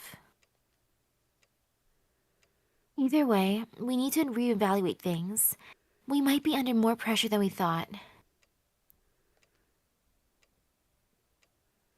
The two fell silent. Sojiro, after some internal deliberation, decided to break the silence. So, I'm home. Aoko finally looked up at him in response to his hesitant declaration. That's fine, Sojiro, but would you please take a bath? You're dirty. And with that, Aoko returned her gaze to the mirror. Alice briefly looked up at Sojiro again before also returning her gaze to the mirror. Perhaps feeling at least somewhat satisfied that his greeting was acknowledged, Sojiro left the drawing room and closed the door behind him. Aoko was right, his clothes were a little soiled. It's a waste of water, but I guess I should. Sojiro returned to his room thinking that a bath might actually feel pretty nice in this cold weather, despite not really having broken a sweat at all during the day. He climbed the stairs in the foyer and up the second flight into the attic. Unlike the other rooms in the mansion, this one had no frills to its decor. It was a little cumbersome to use as a living space, but comfortable enough for Sojiro. Everywhere else in the mansion was a little too gaudy for his tastes. As far as shelter and a place to sleep went, Sojiro was more than satisfied with his accommodations. There was no electricity in the attic. The only light was that which crept in from the small skylight. Not that Sojiro minded, he was more accustomed to living without electricity than living with it. With only the faint winter light to guide him, he readied a change of clothes and a towel before heading down to the foyer. Despite the magnificent size of the mansion, there was only one bath in the whole building. And not a particularly large one at that. Whoever the architect was, he or she must not have thought a bath to be so important, or perhaps they were not the bath type. Sojiro descended to the foyer and made his way to the back of the stairs. He knocked on the door to the bath. As expected, there was no answer from the other side. The only other two occupants in this mansion were still talking in the drawing room. After confirming he was unoccupied, Sojiro quietly entered the bathroom. Even though Sojiro was not aware of it himself, as was common for him, the only hobby he had acquired since coming down from the mountain was taking a nice, relaxing bath.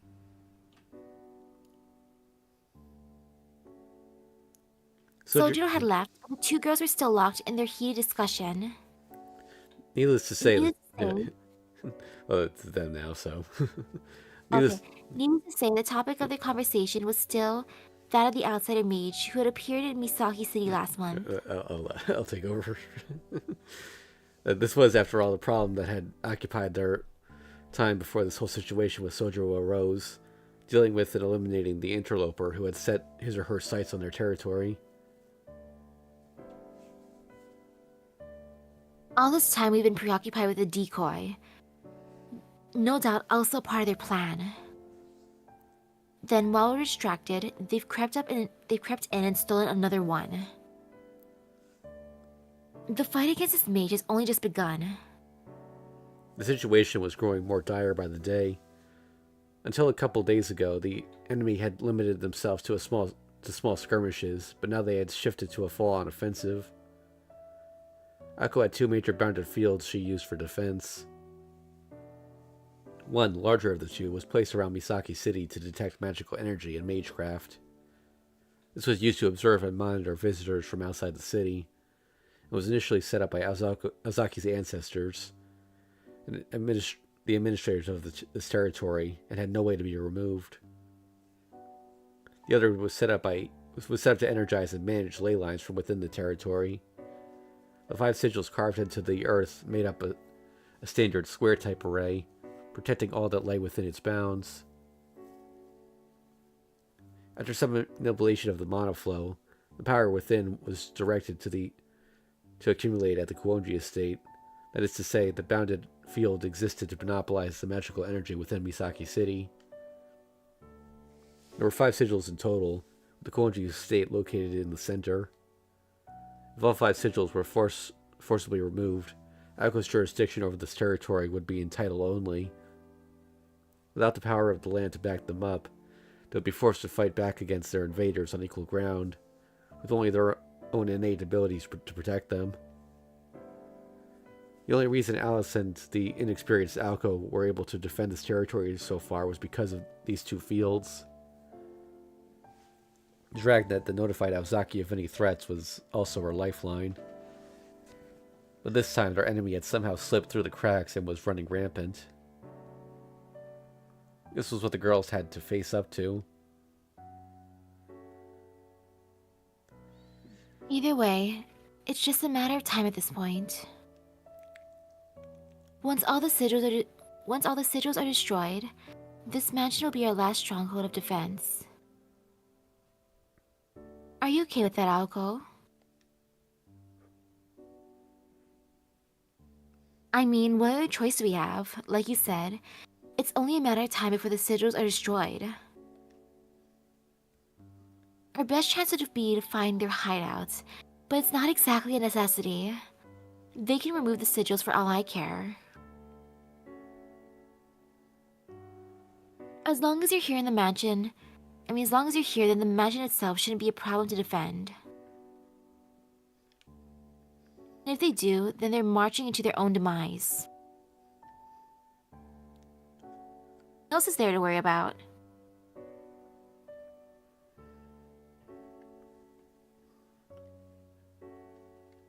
Nothing, I suppose. With only a single opponent to deal with, we're better off focusing the field of the mirror on the estate, and making this mansion our last line of defense. Alice touched the mirror on the table with her pale fingers. The surface of the mirror rippled like water. The mirror was another protector of Misaki City, separate from Aozaki's bounded fields. More accurately, it was a ploy that existed only to protect Alice Kuonji, rather than Misaki City itself. It generated a thick fog and acted as an invitation to any visitors, drawing them in to its board game-like world. Alice referred to it only as the Mirror, but it was known to her friends as the Mirror of Slumber.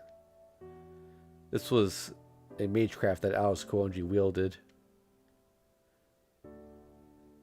Within the rippling surface of the mirror, an image of a castle began to form, and also a lush forest, a field, and a river. Aoko stared at the mirror in silence, before suddenly jumping to her feet off the sofa. Now that that's all decided, we can get back to actually doing stuff. I'm going out, Alice. We can't do anything until we have eyes on the ground. Alice let out a tired sigh in response to Aoko's determination, and gave the mirror a gentle caress. The sound of dripping water filled the room. The mirror began to consume the table with a thick fog with a single caress from Alice.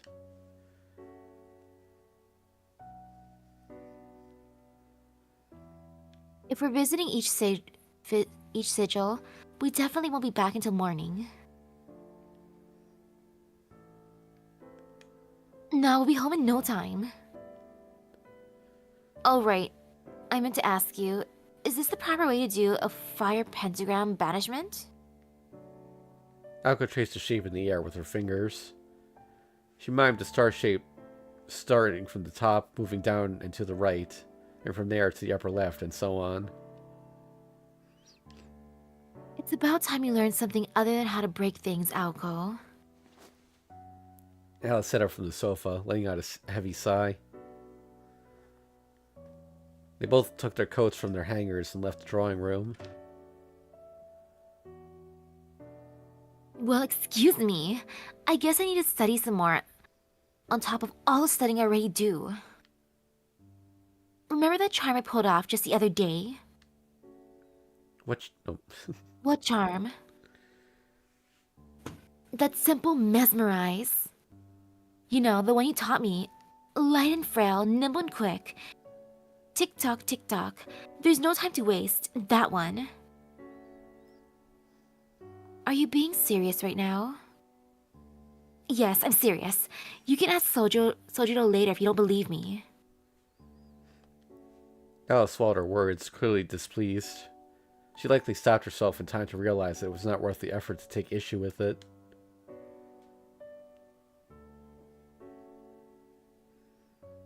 On topic, what will we do while we're away?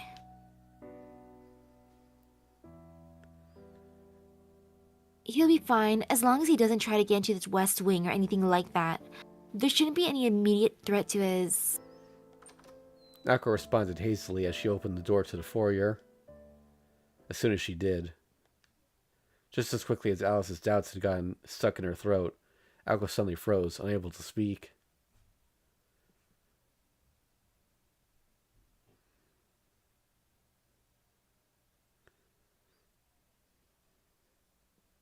What? For a moment, Aoko wasn't sure who was standing before her.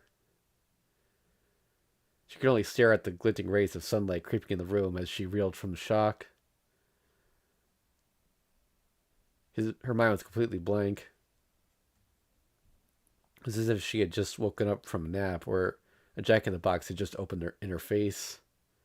Sojiro was probably the only person who truly knew how long the dumbfounded silence went on.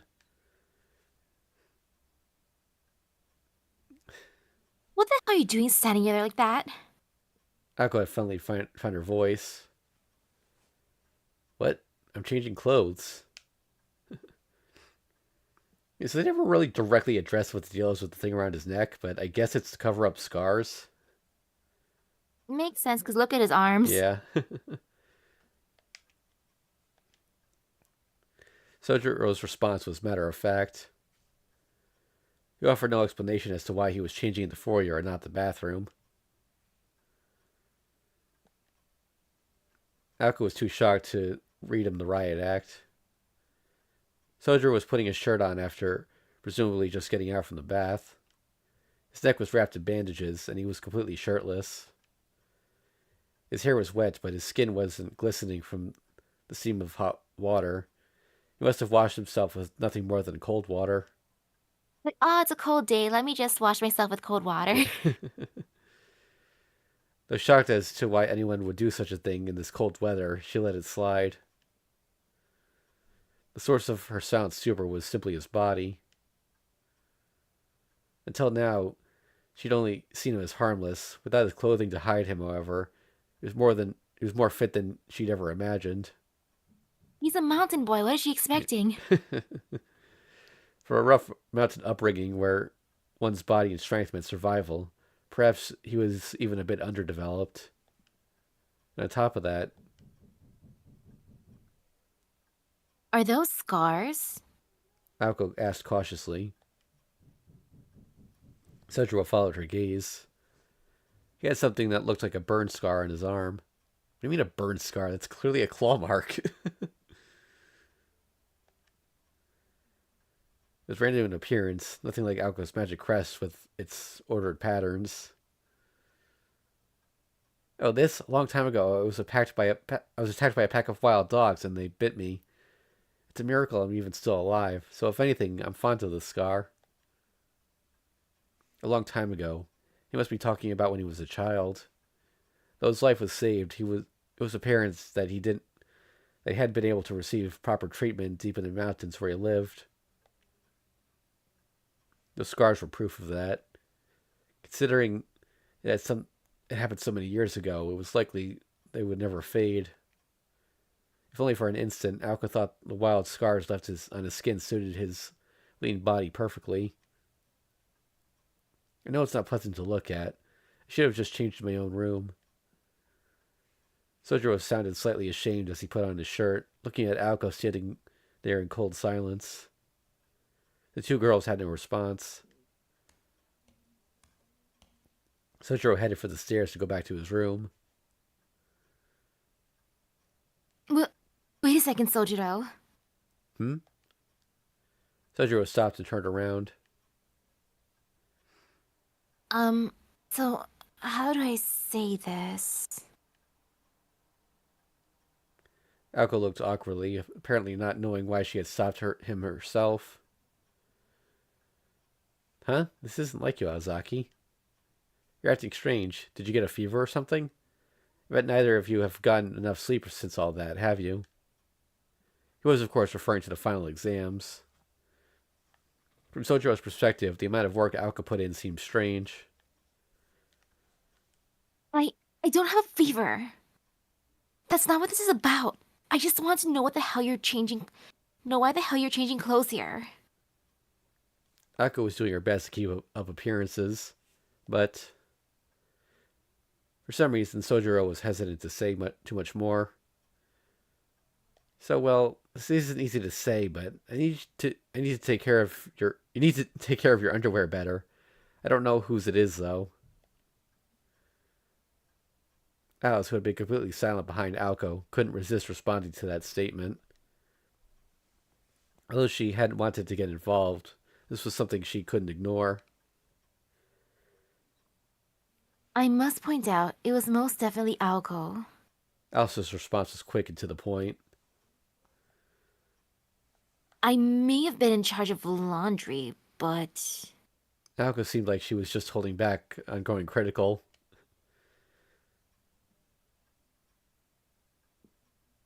Anyway, I really have to get dressed or I'm going to be late for work. Sensing the two of them were probably about to get into an argument, Sojiro took his chance to leave. And with that, Sojiro briskly left the scene.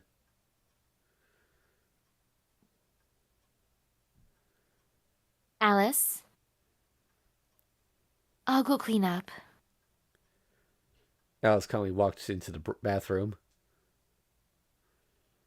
A few minutes later, just as the two were about to head out and fulfill their duties as mages, Aoko remembered something she wanted to ask. Alice, do you think those scars were... I don't think so. He seemed so proud after all. Aoko agreed. What impressed her the most about those scars was how he treated them simply as a part of his past, absent of any regret. Aoko wouldn't have gone so far as to say he was proud, but it seemed her instinct had been correct. That and one more thing. One thing is clear, though. I wasn't the only one who was pleasantly surprised at what I saw, was I, Alice? Aoko smiled wryly at Alice, like a child who knew they were doing something they shouldn't with their friend. Alice was trying to ignore her as best she could. She looked away without saying a word. Aoko let out a satisfied snicker and began walking towards the front door. Let's get going. We should probably start at the park, right? Since that's where this all started. She was talking about the local park in Misaki, the place where they had run into the enemy puppets, and, of course, where their involvement with Sojiro had all begun.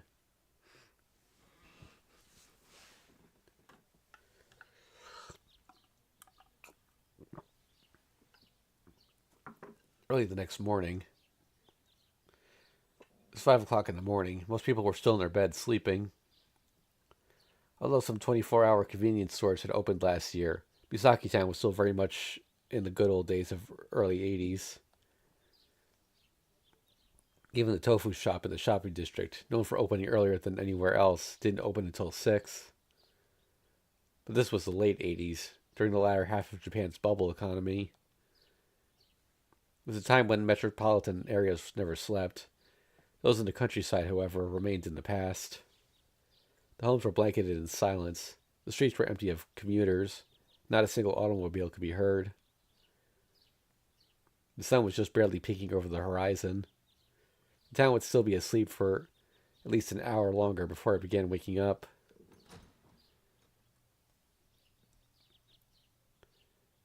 Wait. It was during this time that someone stepped onto the Koonji estate. I guess you take over for narration here. Okay. Sojiro was working the late shift during the winter vacation and had just come home. He just came home at like 5 a.m. He said he had work at 5. Yeah. Sheesh. He moved quietly through the drawing room so that he wouldn't wake up Aoko and Alice, who were presumably still asleep. The Konji estate had a few established rules. One of those rules forbade more Japanese tea. This new rule had only came into effect 3 days prior. It was proposed after Alice saw Sojiro drinking green tea in the kitchen after dinner one night. Ah. Oh. Ah. Looking back on it, the decision had been made rather abruptly. That single gasp of surprise was all Alice said.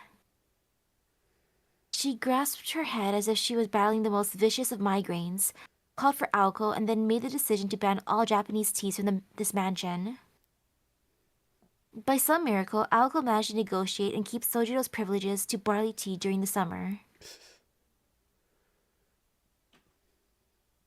Even the British only drank green tea at first, you know. Okay. Aoko had clearly hit a nerve with this argument. Alka stared at. Sorry. It's always hard when they switches like that. Alka stared at Alice, fairly certain why she was so taken aback by Sojiro's actions. Alright, well, now we go. Back here again. I don't get why it's such a big deal.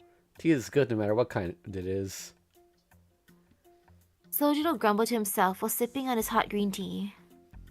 I'm not a tea person. I don't even know the difference between green tea and other teas. Green tea has like a lighter taste than I would say like black tea.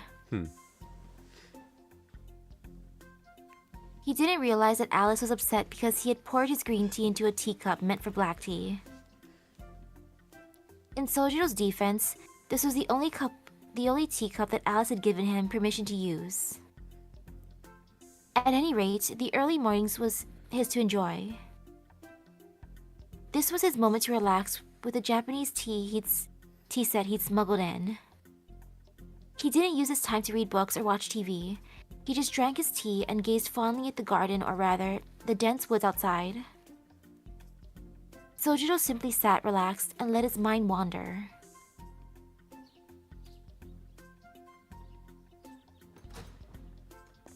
About an hour passed. Just as he was beginning to feel refreshed, he had heard sounds coming from the foyer. He knew it was Alice and Aoko talking, so he rushed to hide his teacup, teapot, and tea leaves in the kitchen. Hiding the contraband was easy enough, considering just how many unused shelves there were in the kitchen. Sojiro was perturbed by how they wasted the potential of such a splendid kitchen. Oh, you're up early, Sojiro. Alko spoke as she took off her white down jacket. Next to her, Alice silently took off her black coat. No, I just got home, actually. I started working the late shift at a food factory over in Amakihama. Sojiro stuck his head out from the kitchen and gestured that he was about to put on some water to boil. Alice tilted her head slightly at him. It wasn't that she thought his gesturing was funny or anything like that. Amagihama? Alice glanced up at the clock in the drawing room, and her expression darkened. What's wrong, Alice? Oh, no. What's wrong, Alice? Aoko asked from her comfortable seat on the sofa. Nothing. Alice responded indifferently before finally sitting down as well. Sojiro, just 1 spoon of sugar, remember? Aoko yelled her matter-of-course request from into the kitchen. Sojiro didn't respond, but it was an affirmative silence. This was the result of 2 entire nights' worth of cramming that Alice knew nothing about. What about you, Alice? I'll just have mine with milk. Alice responded out of obligation.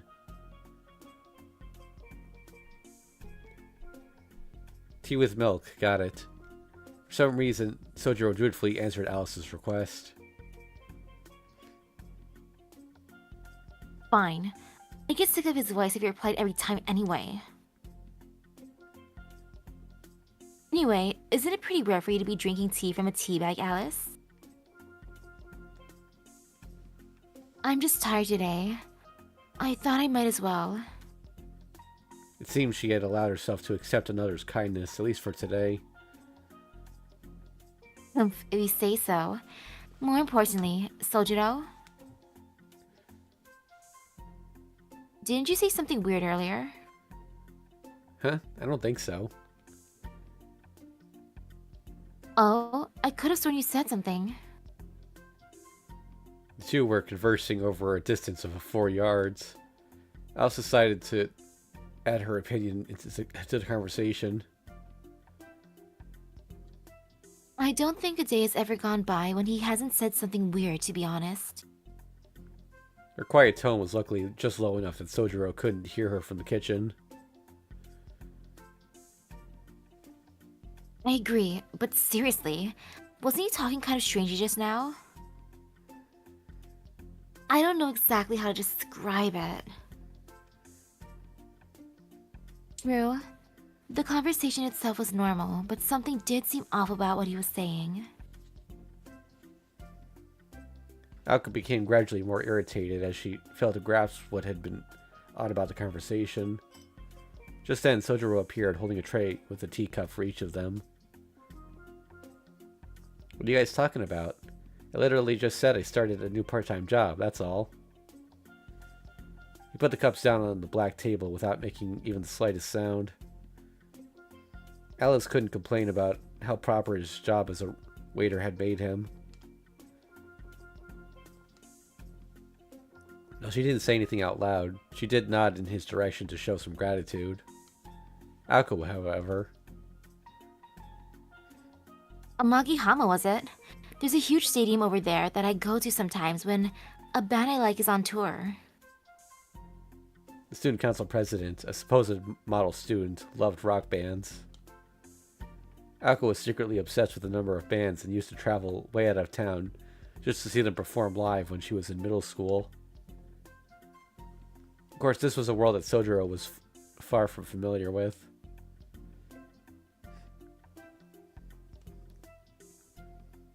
Anyway, I can't believe you started yet another part-time job. What are you trying to accomplish working that hard, Sojiro? You were listening. Well, I have to work more because there are a couple of people in my life who like to take all my money from me for every little thing you can imagine. This was as much resistance as Sojiro was able to give. Aoko lifted her teacup to her mouth as if she was completely oblivious to Sojiro's monologue. Sounds rough. Alice said. Alice said this as she set her teacup down quietly. There were some things she just did not understand. Aoko had to hold back her laughter as she looked at Alice and Sojiro. I should have known better than to say anything. Sojiro's shoulders fell as he said this. He took a sip of his black tea, still unsure about the taste. As long as you know I'm working a lot, I guess that's fine.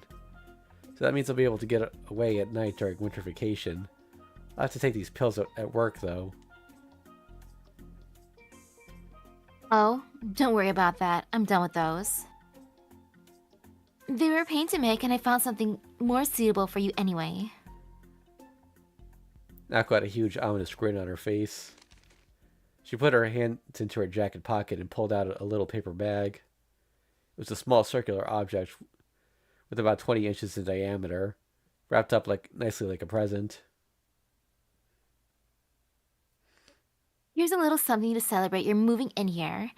I want you to wear that from now on, Sojiro. Sojiro opened the paper bag. Inside was a white belt, but it wasn't a belt for putting around your waist to keep your pants up. To put it as clearly as possible, it was a collar. Aoko? Alice's expression darkened at this turn of events, but it wasn't clear whether it was her friend's insidiousness or sympathy for Sojiro that concerned her. So, what do you think? Aoko was clearly a little crazy. At least she wasn't totally serious. It was obvious that this was at least half a prank just to see how Sojiro would react. But Sojiro was solemnly considering the collar he had just been gifted. I'm not exactly sure what this means, but it's the first time anyone has given me something like this. He actually sounded like this would be a happy memory for him. Alice narrowed her eyes at what was transpiring. But what exactly am I supposed to use this for? It's simple. It's like the golden headband from Journey to the West. Wukong had to wear it if he stepped out of line. Though this you wear around your neck like a dog collar. Sojiro grimaced when he finally understood Aoko's mean-spirited gift. He really wanted to ask her what kind of person would come up with such an evil idea. So basically, if I divulge any secrets or disobey you, that collar will choke me, is that right? Are you sure you're feeling well, Aozaki? Oh, do you not like it? I try to pick out what I thought would suit you best. Aoko still had an evil grin on her face, but Sojiro had a surprising response to this gift that Aoko had clearly gotten as a prank. I guess you're right. I mean, it's better than taking poison every day, and this belt itself looks well made. I actually like it. Thank you, Aozaki. He spoke 100% truthfully. Aoko's face contorted in disbelief, and she could only mumble if he was serious. I'm happy about any act of kindness, even more so when it's from you, Aozaki. And with that, Sojiro put the belt around his neck. He placed it over the bandages already there. I guess this works. It's a little tight, but I'm sure I'll get used to it. Despite his words to the contrary, Sojiro tugged at the belt uncomfortably and adjusted it. It was such a perverse scene that even Aoko's face was red as a beet, even though this had all been her idea. Perhaps it was because it gave her such a clear reminder of the scars she had seen the day before. Okay. Is it on right? I like how he's covering with the turtleneck anyways. Yeah.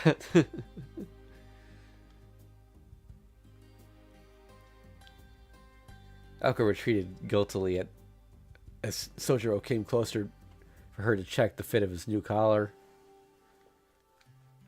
If you don't say anything, how will I know if it fits right? It's okay. I'll just ask Alice. Sojiro shifted his gaze from Aoko to Alice. Alice stared intently at Sojiro wearing his new collar and said, Punk rock, Aoko, stop trying to dress him to how you want him to look. She could not have put it any more bluntly. Shut up. That's not what I was trying to do. Just ignore her. From now on, that collar will replace those pills I was giving to you. Don't you go divulging any of our secrets. Aoko was oddly emphatic as she spoke before stopping off toward the hallway. I'm going to take a nap until lunch. If you wake me up for any stupid reason, I will murder you. Aoko slammed the door behind her as she left the drawing room. Sojiro stared in amazement. I'll never understand why she gets so mad like that all of a sudden. He murmured to himself, forgetting that Alice was standing right there in front of him.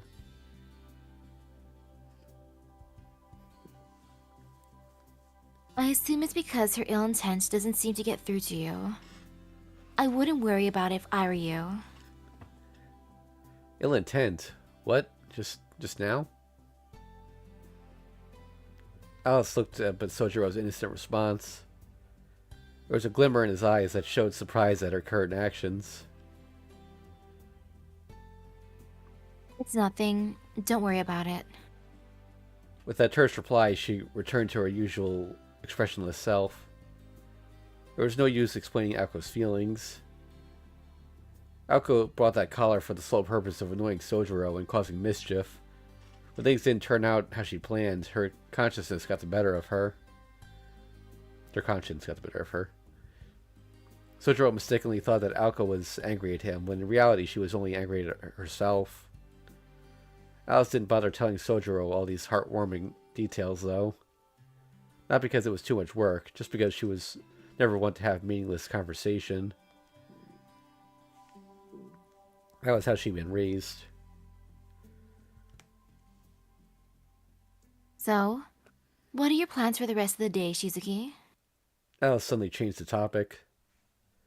Sojiro thought for a while before replying. I'm just going to relax until the evening. It's been way too busy recently. I want to watch some TV now since we have to wake Aozaki up at lunchtime, right? Right. Just keep it quiet then. Alice let out a gentle sigh and rose to her feet, just keeping it quiet. Sojiro would understand exactly what she meant by those words in just a few minutes.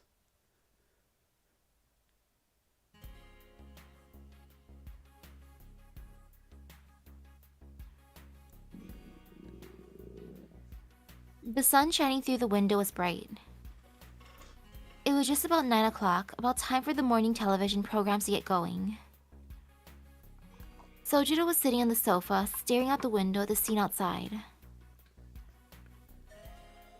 The view from the neighboring sunroom showed a courtyard in a state of disrepair. Sojiro could appreciate the outdoors in both its natural wild state and when tamed by human hands. I really need to do something about that sometime soon. Sojiro muttered to himself, turning another page in his textbook. On the table before him was a mathematics textbook and a notebook with Aoko's name on it. Although at first glance he appeared to be a diligent student studying on his day off, he was in truth only doing so as a compromise. He had given up on his main intent of watching the morning television shows. The reason why he gave up was simple. He was being considerate of Alice, who sat in front of him with her nose buried in a book. Instead of holding herself up in her room, she'd brought out her old dusty books to read. This is what she meant when she had said to keep quiet. Sojiro found it difficult to turn on the TV. I guess I won't be watching TV for a while. Like it's a Sanny brand TV. I love it. With that decided, Sojiro resigned himself to reviewing some of the practice problems he had gotten wrong. In the drawing room, for some reason. There wasn't any particular purpose in doing it there, but he also had no real reason to study back up in his room.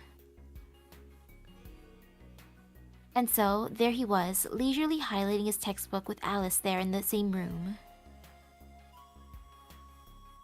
To Sojiro, there really was no difference between his room in the attic, and the drawing room with Alice. To be fair, he could probably live with a tiger as long as it didn't cause any trouble. That was both Sojiro's biggest strength and his biggest weakness.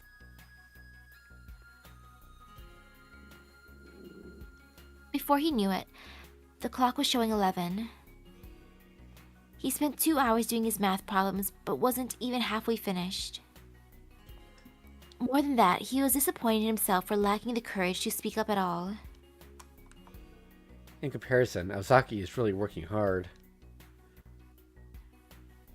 He dropped his mechanical pencil onto the notebook and watched it roll away. He knew that Aoko and Alice were busy with something since final exams had ended. He also knew that she had hardly gotten any sleep recently. If she had been able to ignore him during the exams, she probably would have had an easier time. Today's nap was probably the first proper sleep Aoko had gotten in days. Though she showed no signs of exhaustion despite the fact that she must have hit peak long ago, she always seemed raring to go. It wasn't that she was trying to act tough. That was just the kind of person she was, always positive, always tough as nails.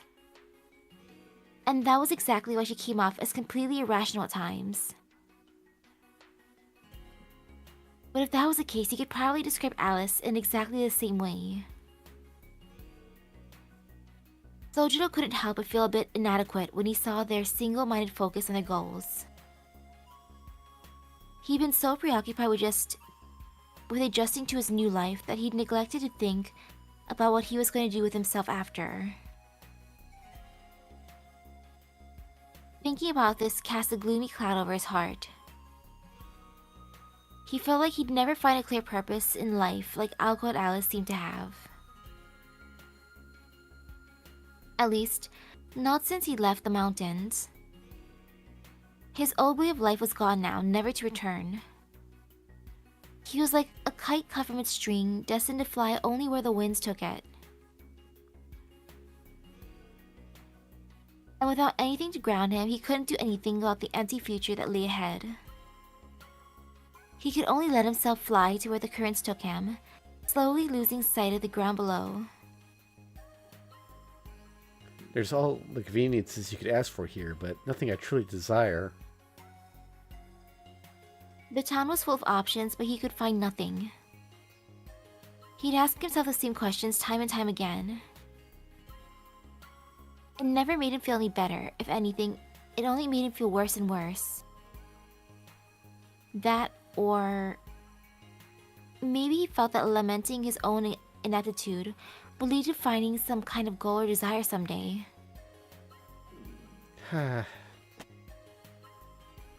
Tired of his own sniveling, Sojiro dejectedly closed his notebook.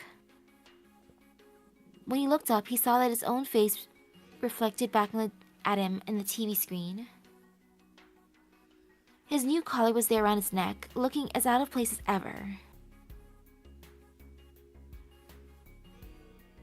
Perhaps a fool like him who felt weak when faced with others' strengths did not need to wear a collar after all. This is silly. I shouldn't worry about this until I'm actually an adult. He shook off his thoughts of doom and gloom and sat up straight. After psyching himself up a little, he stood up from the sofa. I'm gonna make some food. You want anything, Alice? Sojiro asked casually. While Sojiro had been doing his own thing, he had remained mindful of Alice.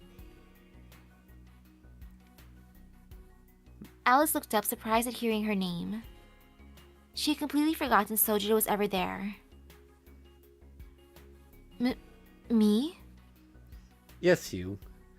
You've only had some tea this morning. If I'm going to be cooking, I might as well cook for everyone.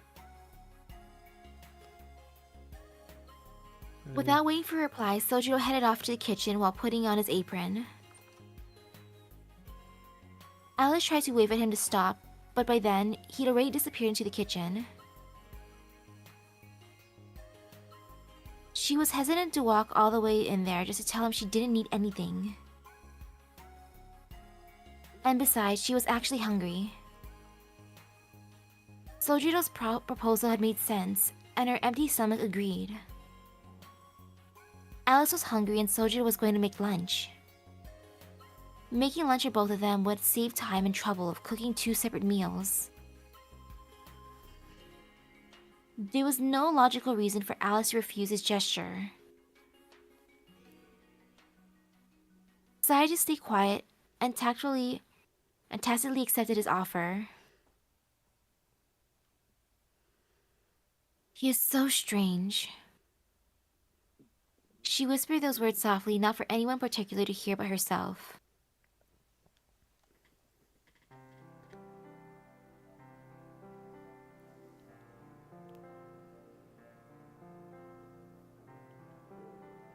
The truth was, however, Alice had been in a bad mood all morning. After checking all the sigils around Misaki City and boarding the first train back to Tokawa, all she wanted to do was spend the rest of her day reading until the words turned into a jumble. Her iron resolve to complete this task would not be interrupted by someone else milling about in a drawing room. This was her mansion, and there was no way she was going to lock herself up in her room on account of Sojiro. However, with that said, she knew it would be wrong to kick Sojiro out for no real reason. As it stood, Sojiro had actually kept quiet like she'd asked. He wasn't in the wrong here. If Alice had really wanted to be alone, she should have gone to her room. I should have told him to leave me alone instead of just telling him to be quiet. Alice had definitely stayed in the drawing room despite realizing the dilemma she'd put herself in. Oh, defiantly stated. She had figured Sojiro would even make a ruckus and run off to hide in his attic room.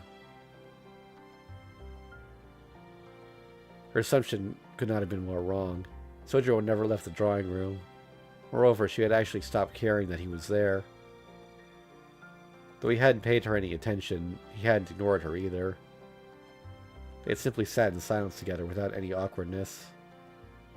Alice felt the freedom of being alone with the comfort of someone being by her side. Put it into words, Sojiro was just that kind of person. That was probably the only reason Alice had been able to sleep so soundly with him there next to her. Sojiro continued cooking in the kitchen, oblivious to the thoughts that went through Alice's head. She couldn't see him from the drawing room, but she could easily imagine him cooking in the kitchen. He really is strange. Alice resumed reading after unwittingly stating her feelings out loud a second time. The sunlight beaming into the drawing room showed that it was noon. The sunlight actually looked warm, despite it being a cloudy winter day. Just as noon struck, Sojiro returned to the drawing room with 2 sets of plates. Some food of an indescribable color was piled on the large cream-colored plates.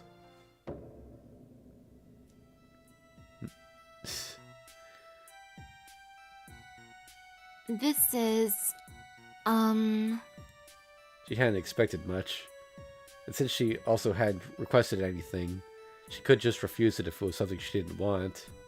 But this food left her at a loss for words, despite psyching herself up. What is this? Alice spoke as though she was terrified of what had been placed before her. Huh? I just put some stuff on top of a stir-fried udon noodles.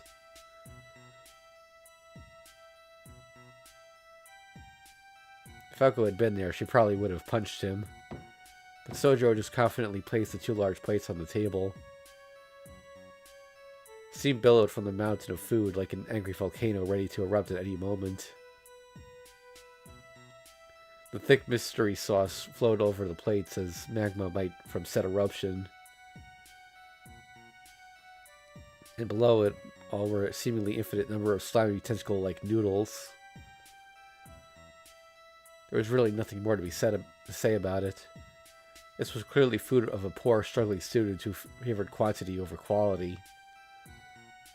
All that was required was a basic recipe, the will to cook something, and what few ingredients were needed. The pile of stir-fried noodles with sauce slathered on top was so horrifically bad, it was almost an art form. Hey, that looks good to me. This was a bachelor's cooking if she'd ever seen it. There was really nothing else you could call it.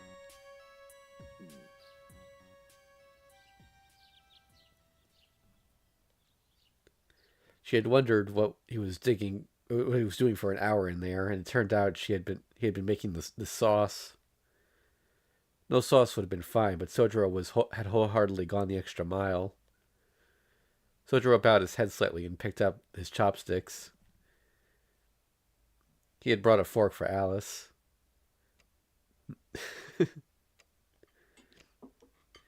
She picked up the fork and stuck it into the noodles, half drowning in sauce. Sojiro began eating, not seeming to care that Alice sat there looking like she was about to eat poison. Seeming to view it as a challenge, Alice furrowed her brow and slowly brought the massive noodles to her mouth.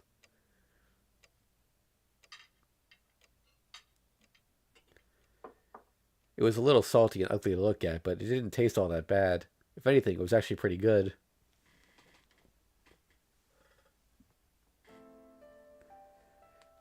So I want to ask you something. Sojiro put down his chopsticks and turned to speak to Alice.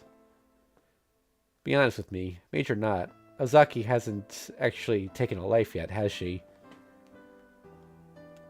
Alice looked up quietly at the sudden question. She had been inspecting Sojiro's meal, but now she looked straight at him. That's a rather odd question, Shizuki. I know, I hate to ask you, but it's just something I feel comfortable ask. It's just not something I feel comfortable asking Ozaki directly. If you don't want to answer, you don't have to. Alice didn't respond. Sojiro resumed eating, not seeming disappointed. Alice stared blankly at him, slurping his noodles. After much hesitation, she replied, No, just like you said, Aoko hasn't killed anyone yet. She has been involved in that sort of thing multiple times, though. Alice's response was slow and measured. Sojiro still looked troubled, but not at the conversation they were having. Rather, he looked apologetic towards Alice. He said he didn't have to answer if she didn't have to answer if she didn't want to. But Alice kept talking despite the face he was making. That day you saw us in the park was the first time Aoko had ever killed anything. That was just a puppet, though. Sojiro silently nodded. Alice narrowed her eyes at him suspiciously.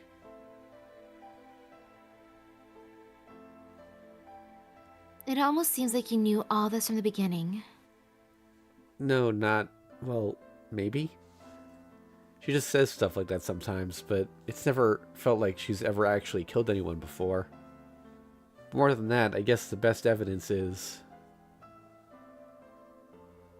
The fact that you're still alive? Sojiro chuckled at Alice's stellar response. Exactly. Things would have been more clear-cut that night if Aoko had actually killed someone before. Sojiro would have been dead before he even saw her face. For better or for worse, Aoko remained inexperienced in spite of her ruthlessness and decisiveness. Oops. Sojiro relaxed his shoulders. His certain face gradually returned to its normal carefree state. Then... But even so, none of that really matters. That's just the way she is. She acts with reason and uses her knowledge to make up for any inexperience she might have. Shizuki, I think if she really feels like it, she could take another person's life, as you put it. And with that, Alice went back to twirling noodles around her fork. She looks like she's having fun, Sojiro thought as he reunited over what she just said. Ruminated. She was rational enough to accept herself despite acting against society's morals, and possessed of an intellect that exceeded even the confidence gained through experience. Had Aoko been raised to utilize her logic and reason to forge reality from fiction? If that was the case, then perhaps they really were different from Sojiro. I'm sorry, can you please not tell Ozaki I asked you this?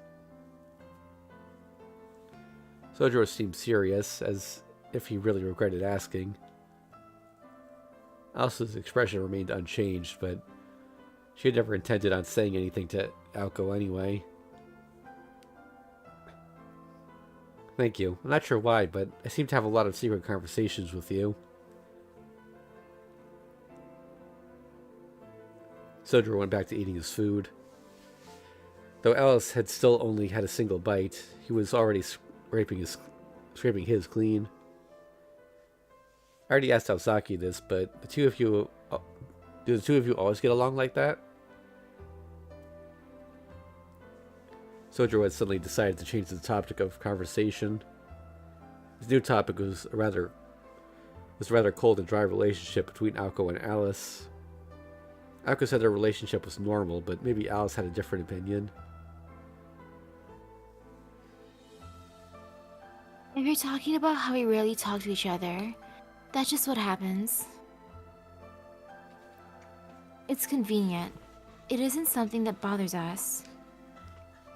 Alice was still twirling noodles with her fork as she gave her concise answer. Around and around the noodles went, but none made it to her mouth. What do you mean it's convenient? Do you mean that you're friends?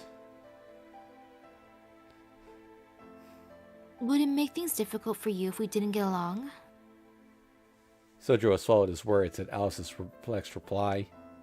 It would, actually, but he wasn't sure how to respond when asked so directly. No, maybe I was just thinking about it the wrong way. I promise I won't bring it up again. Just forget I asked. More importantly, Alice. Sojiro gave Alice a piercing stare that was more intense than any time they talked before. Alice was taken slightly aback at the unusually intense look in his eyes. Her face became slightly flushed out of nervousness. Nobody besides Aoko had ever stared at her like this before. Whether or not he noticed, Sojiro waited a few moments before speaking slowly and with complete conviction. If you're not going to eat that, do you mind if I have it?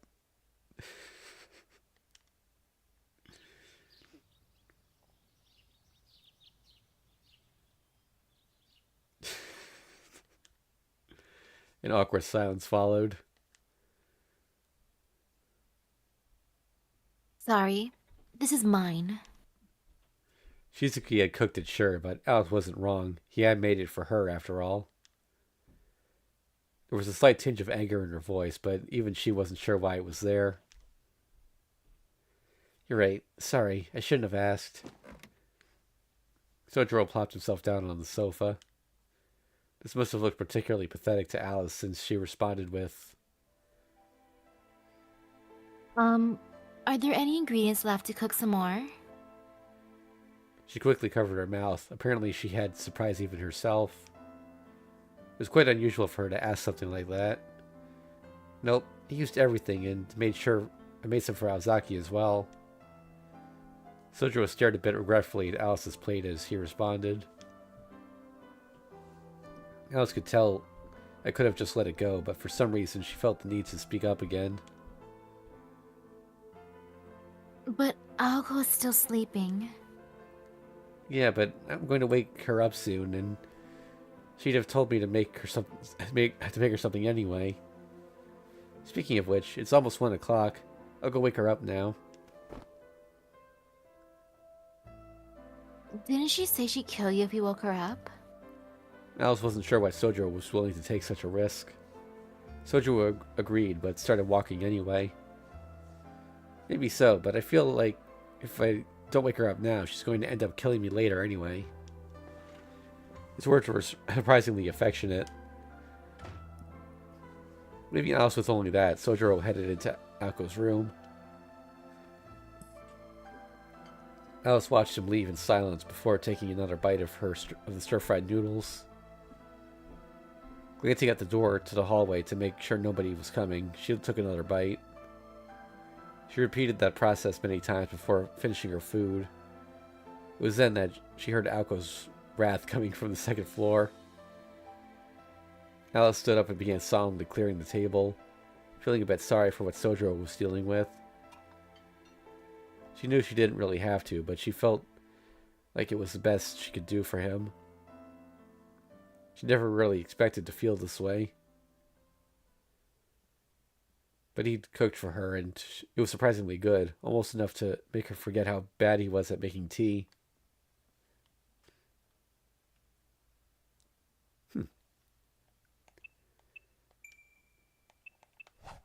All right.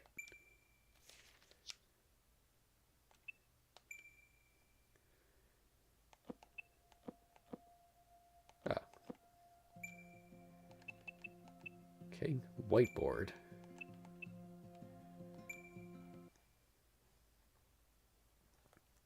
An unwritten schedule leaves both the process and results unsettled. Toki Julich. Julich? Yeah.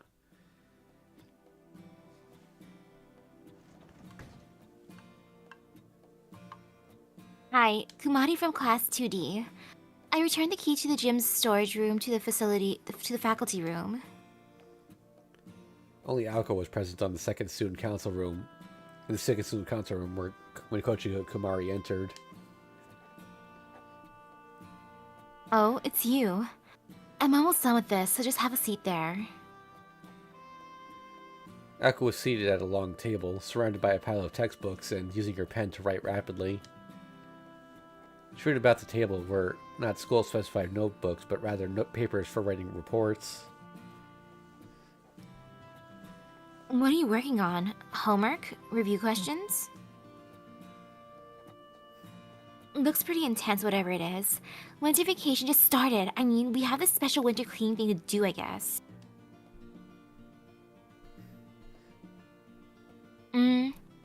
This is separate from all that. A university student I know gave me some work as a ghostwriter.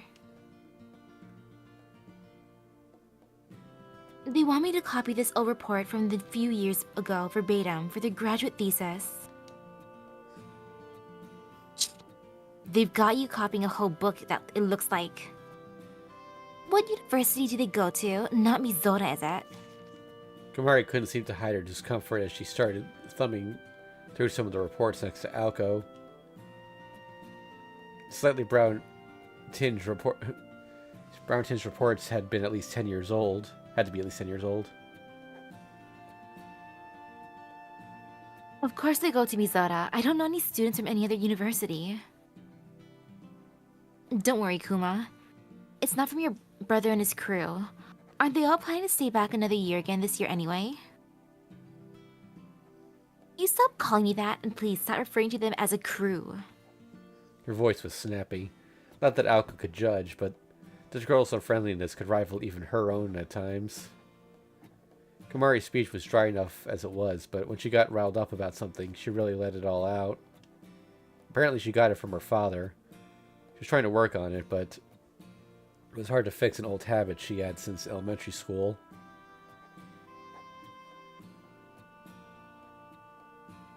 Is this even going to work with the report that old, though? Don't you think they'll notice? Well, it's better than nothing, isn't it? They told me they marked out all the date data, and I just need to change those numbers by looking at the textbooks. That's dumb. If they did all that, they could just change it themselves. How long have you been working on this? Since this morning, it's not really bad money for a half day's work. They're paying me 10,000 yen per report.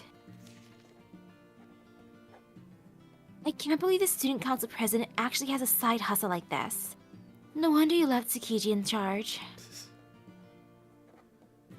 Right? Let's just keep this between us, shall we? Kumari relaxed. Oh gosh, you have to write it all by hand, right? Yep. There's no computers back then. No. Oh, that is painful. Yeah. Kumari relaxed a bit at Aoko's pleasant response and decided to sit down in the nearest chair. The room was silent save for the sound of scratching of Aoko's ballpoint pen. The sky was clear blue, and there were boys in the rear courtyard playing baseball in their jerseys. With the special winter cleaning finish, it seemed they decided to start enjoying their free time.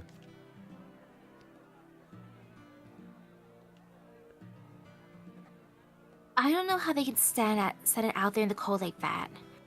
Wait, those are the second-year boys. Said boys were playing in teams of 5 since they apparently could not get enough people together to play a proper game.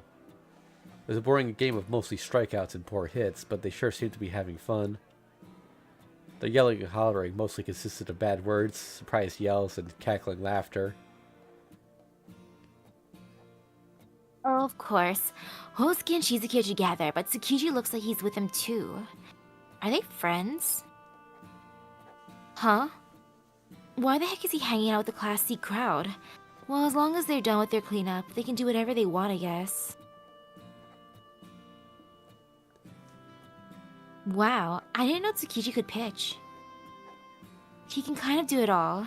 He's lazy, so he never accomplishes much. He can do just about anything when he puts his mind to it, though. If there's anything he's lacking, it's the ability to just be a kid sometimes. Nymph. He seemed to know a lot about him. Hey, are the two of you dating? Seriously? I date you before I dated him. Give me a break.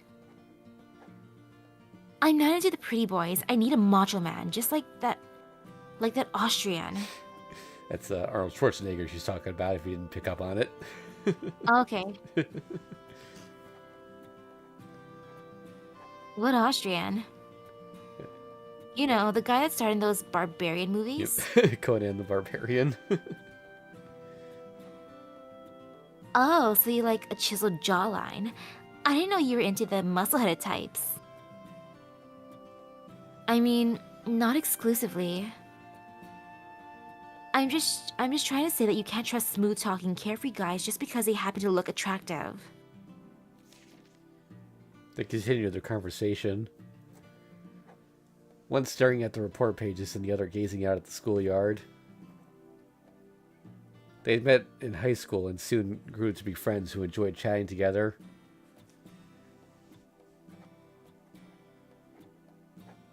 So what are your plans over winter vacation? You want to do something? I want to, but I'm going to be so busy. How about around after the start of the new year? Should we invite Yamase and the other girls from Class B? I think they went up to Tokyo the last winter vacation. They aren't really your style, are they?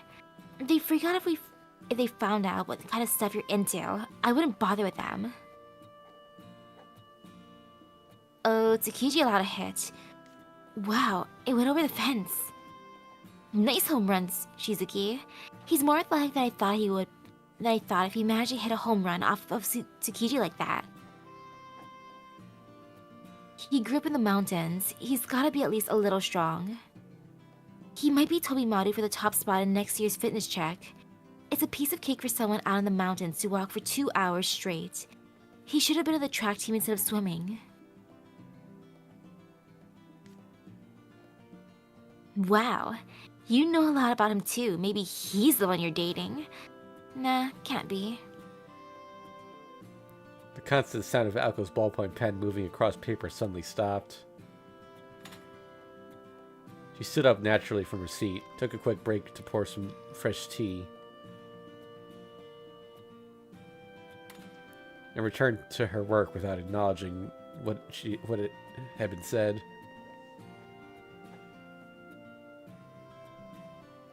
Is there anything in particular you want to do over the winter break? Not really. There are a lot of movies I've been wanting to see though. I'd love to run through all the ones that don't get shown here. What about you? I'm thinking about getting some winter clothes or a CD. I need a CD player first though. Should be able to get one for under 30,000 yen soon. I should have CD player costed $300 today. Oof. You like all that new stuff, don't you? CDs are just an expensive fad. They won't be around for too long, I think. You can just stream whenever music you want and record it onto a tape for 500 yen. CDs are going the way of Betamax, you'll see. Wait, do you know what Betamax is? Hey, you don't know what that is? No. Yeah, Betamax was a competitor to VHS. Do you at least know what VHS is? Yes. Okay, yeah. They're basically the same technology, but like different form factors. Betamax was higher quality, but VHS was cheaper, so that was the dominant one. Understandable. Yeah. Really? I think CDs are going to be the new standard. If anything's going to the way of Betamax, it's cassette tapes. I've never actually seen a Betamax in person. I've just, heard about them, but... No way. I bet anything on it. How could CDs ever be better than cassettes when you can't even record to them? You're so conservative, Kuma. Watch out for when that party change happens, 'cause it always does. But hey, I'll take that bet. I'm going to put it down here in the student council minutes. I look forward to winning 10, no, not even, 5 years from now. 5 years, huh? Sounds good. We should be finishing up college around then. You're planning on going to college in Tokyo, right? Where are you thinking exactly? I haven't decided yet. I just know I definitely want to be in Tokyo. I'm surprised. I thought you would have the next 3 years of your life completely planned by now. Aoko laughed dryly at the obvious jab. Aoko knew what direction she wanted her life to go in, but she didn't usually think too much about the details. Once she made a decision, she followed through with it.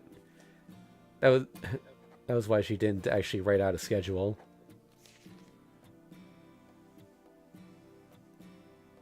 Anyway, come grab some food with me in the ramen shop in front of the station when I'm done with this. I'm getting hungry from all this work. I feel like most girls would want something sweet after doing all that work, but okay. I'm interested. If you come to my place, you can eat for free though. What do you say? Of course, everyone needs a good girlfriend like you. The girls waited patiently for winter vacation to start in the student council room. The free time after school was spent through this kind of frivolous conversation. Aoko spent her nights as a mage and her days as a normal high school student. The conversations she had with her friends were no different from any other girls her age. She enjoyed both aspects of her life equally, even if one of those involved fighting against mortal enemies. So, Aozaki, how much are we gonna wager on that bet earlier? I'm not completely evil, so I'll just take 10% of whatever savings you have at the time. I don't want to clean you out after all. She wasn't lying. Fundamentally, she was not an imp at heart. She was still an imp at heart. Aren't cassette tapes kind of making a comeback? Are they? I think I've heard like they're just sort of getting popular, like just as a kind of a retro thing. I've only ever heard about vinyls being popular. Oh yeah, vinyls definitely, but I've heard some things about cassette tapes recently. Actually, I know a few years ago, one of the Miku Expos, they were selling part of the soundtrack on cassette tapes. Okay, I'd have to buy that then. I got a bad feeling all of a sudden. I guess for switching perspectives. A whispered quietly after sneezing. You catch a cold or something, Shizuki? Let's wrap up this game and head into town. What do you say? This was their fourth game of five-man baseball. They've gained some spectators since starting an hour ago, and we're playing special rules where infield grounders were called out when caught, and home runs were rewarded with leftover sweet red bean soup cans. Host Kikinomi had gotten bored once he realized it was still going to be a while until it was his turn to play. Seriously? You're the one who came up with the stupid idea of playing baseball in the first place. That was then, this is now. All those losers from Class A showed up and I hate them. Can't get along with them at all. Don't worry, I don't think they like you either. But hey, this will be a good chance to show them up. I'll actually try to play for real if you will. If you will. Noimaru calmly punched back down at Kinomi while practicing his pitching at the wall. He was throwing harder than usual. Maybe he was angry because of that home run he gave up earlier. He was in Class A and had taken on this role of captain for the other boys from Class A who had showed up to play. Hold on, it's not entirely true. We actually kind of like Kinomi. Like how much of a spaz he is, how he'll openly rate girls on how hot they are. How he's always playing matchmaking parties. There's nobody else like him. All the other boys in Class A nodded affirmatively. Really? Don't act like you're all about fun and games like that without telling the whole truth. We should host a karaoke party. Oh, get together some cute girls so we can all hang out together. And then what happens? You all leave me to pay the bill. And we go to check out the girls in the tennis club. Who caught all the heat for it? Me. You think I can't tell what it's being used? What? You only figured that out now? Haha. Sorry, Kinomi, but thanks to you, I finally got a girlfriend. She always tells me It could be worse. I could be dating Kinomi. Ugh, you That guys are is so sad. yeah. You guys are so lame. I don't need to know all that about that kind of shit. Hinomi took his bat and swung it around as he chased after the boys in Class A. They seemed to be having fun running from him while sarcastically thanking him. One of Hinomi's best virtues was his ability to remain good-natured in the face of insults. You're as popular as ever, Kinomi. It's a good thing. Oh wait, it's a good thing he's dumb. If he was clever, he'd probably end up at the same as some kind of criminal. After all that's happened, though, he'd probably end up on the wrong end of Aozaki's fist. He doesn't have time to deal with someone like that. You think so? All that's happened?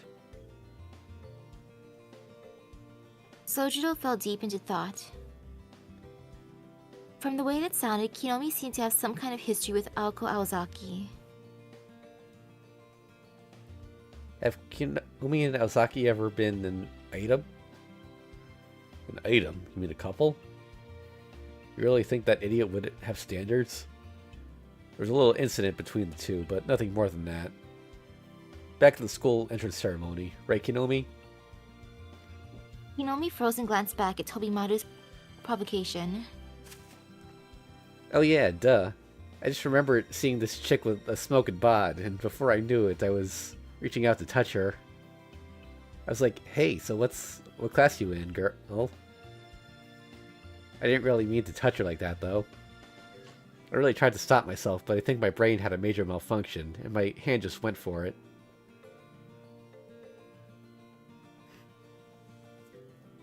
Hinomi laughed loudly as he gazed up at the sky. That was all the explanation Sojiro needed to know what really happened that day at the entrance ceremony. You idiot. How are you even still alive after that? I know, right? I thought she knocked my jaw clean off. It wasn't just a slap or a fist, you know. People were saying that it was like her foot was one of those swim boards if you dunk them deep in the water, shooting up to my chin like bam. I can tell you this now, but I don't have the slightest memory of anything that happened after that. Rubbing his jaw, Kinomi returned to their side, tired of wasting his energy chasing after the Class A boys.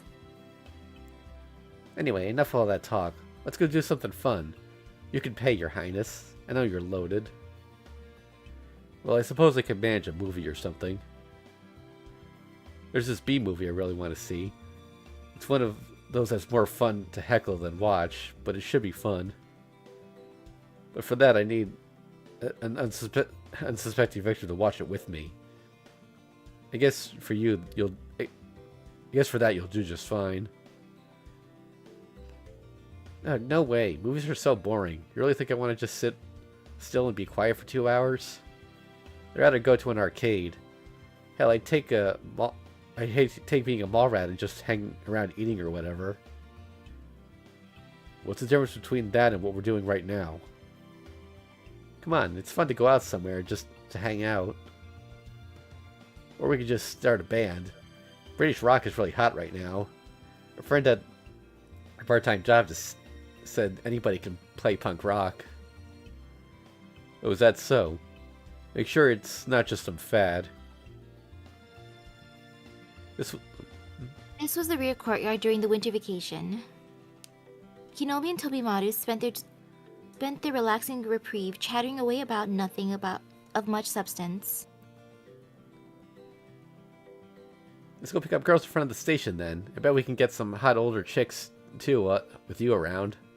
And hey, if we're short on cash, we can get some nice ladies to spend some money on us for a change. You really want to go out with a woman for their money at your age? You make my heart hurt sometimes. Come on, I know what I want out of life. And I know deep down you want to go pick up girls and have some fun with them too, right, Shizuki? You'd be a cute younger brother type to older woman. Your Highness can just sit around. If all goes well, in just an hour or so, we'll be having a magical winter love affair with some cute girls, like that one time, remember? That one time? Hinomi's hands are flailing around in excitement, dancing around like so many waving tentacles. His mind was apparently still swimming in the memories of a golden time he had once had. Anyway. Kinomi, what? What did you say that? What did you say that time? Huh? Oh, you mean my surefire pickup line? I was like, wow, you're beautiful. My dad actually owns that building over there. Do you want to hang out and do something? She ended up running off when she found out I was lying, though. I'm not talking about that. I mean at the entrance ceremony. Oh, that. Well, I looked Aozaki up and down and said, wow, your knockers are huge. I love how they include that arrow. Yeah. He let out a loud guffaw as he recalled his story. His lack of intelligence and propriety was truly remarkable. Or rather, mind-boggling. Nonetheless, Kinomi was now in high spirits after recalling this exciting memory. Conversely, Sojiro was standing in complete sullen silence. What's wrong, Shizuki? Not interested in picking up girls? Of course he's not. Sojiro isn't some kind of creepy pervert like you. No, I'm interested, actually. I see girls who I think are cute, and when they're wearing something revealing, I find it hard to control where my eyes go, just like anybody else. His words shot through the air like a bolt of lightning. It was as shocking as when a kid sees a head of a character at an amusement park fall off, revealing the person inside. Yeah, I guess you're right. Sorry for thinking otherwise. So you're one of us then, eh, Shizuki? What do you mean by one of us? You get excited when you see sweat rolling down the nape of a girl's neck in the summer heat, or the cute outfits the girls in the tennis club wear, or when you see a girl in a swimsuit from behind. Sojiro's eyes were filled with question marks. Apparently he hadn't quite understood Kinomi's explanation. Come on, don't you get worked up when you see a girl our own age do something that makes her look like all inviting? Sure, but I urge you to reconsider that choice of words. Whether it was because Sojiro was unsure if Kinomi was referring to someone in particular, or whether he was just concerned about how this related to himself, a troubled look washed over his face. Don't overthink the details. It's fine. Guys our age are made up of 60% sex drive anyway. So that decides it. We're gonna pick up girls. Besides, a new face might increase our luck. And with that, he happily put his arm around Sojiro's shoulders and headed off towards the train station. Wait just a second. This isn't right. I don't think you two are even talking about the same thing. Sojiro, do you even know what he means when he's talking about picking up girls? Huh?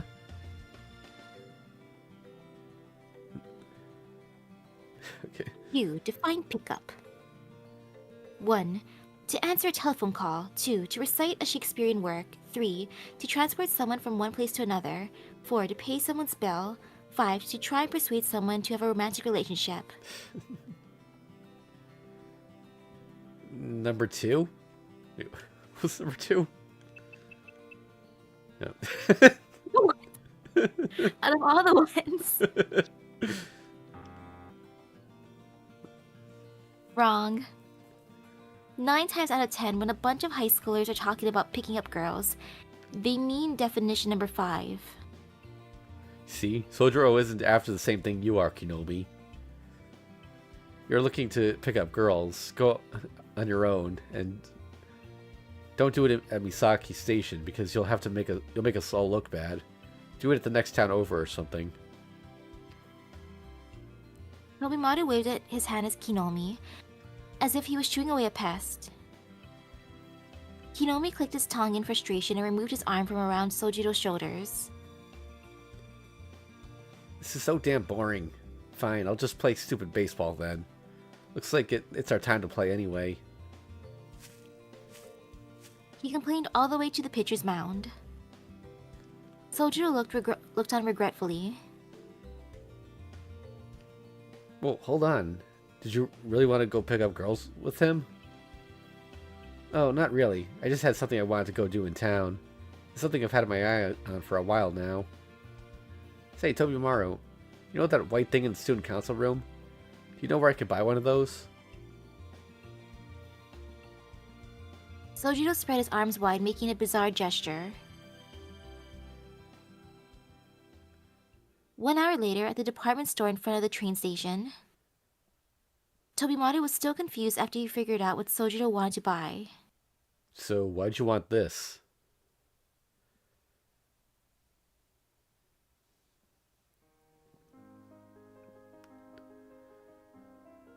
The Koonji estate was surprisingly comfortable for all 3 of its occupants this evening. Maybe it was because the dinner Alice had prepared was so wonderful.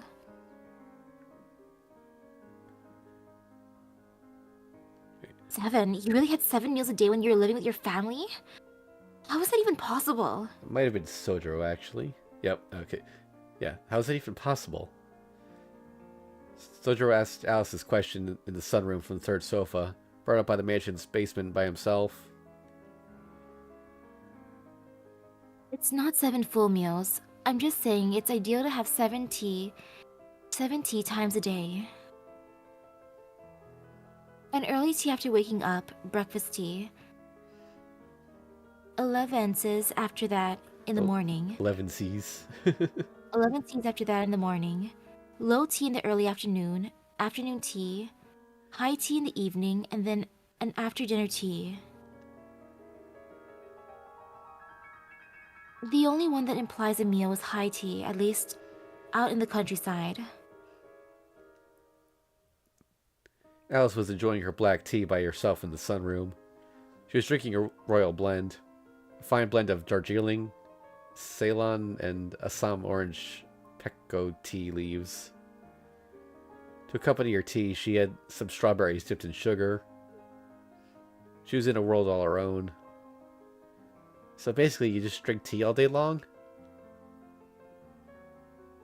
Ideally, yes. She couldn't understand why this was so hard for Sojiro to grasp. Alice picked a strawberry up with her slender fingers and carried it to her mouth as if she were going to give it a kiss.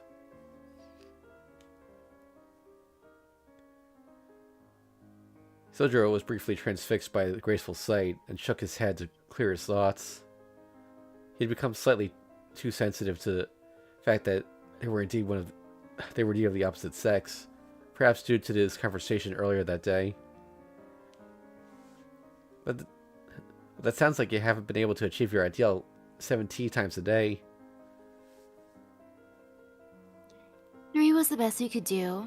My partner's still in training, so that means I have to do a lot more than usual. Partner. Sojiro turned to look at his side. There he saw.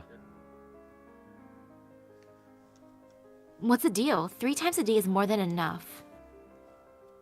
Our student council just sits and sips tea quietly. Considering you have to boil water, get a teapot, steep the tea, drinking it in the afternoon and dinner is plenty. You just always do too much. Look, I like the fancy lifestyle, but I'm never going to get used to it. Even though Aoko was arguing, she still seemed to be in a good mood. Well, I'm not the one who's too fancy to drink the tap water here. I can't believe you haven't figured out how delicious Japanese tap water is yet. I guess we're just not as cultured as you. After all, we aren't the type to want to have tea 7 times a day. Be careful, Sojiro. If you go and buy bottled water to make a nice cup of tea, she'll lecture you for an hour about how dumb and barbaric you are. How's the tap water in Hawaii? It's pretty good here in New York. My mom's the only one who drinks tap water in the house. I use a water dispenser that my dad buys water from for. My dad actually put in a filter so that we could just get from the sink, but drinking straight out of the tap is good too. It was true that better water should make a better cup of tea. That was why Aoko went out and bought a bottles of natural spring water as soon as she moved into the Kuonji estate. Her proud show and tell to Alice had led to their first petty argument. The two were exhausted after quarreling about something one would think wasn't nearly as significant as magecraft.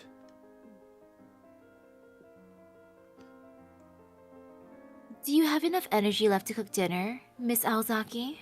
Alice asked. Nah, it goes against my better natures. But let's just order takeout. And that had been their first time ordering from a soba noodle shop by phone. Their slovenly attitude towards household chores had only accelerated since then.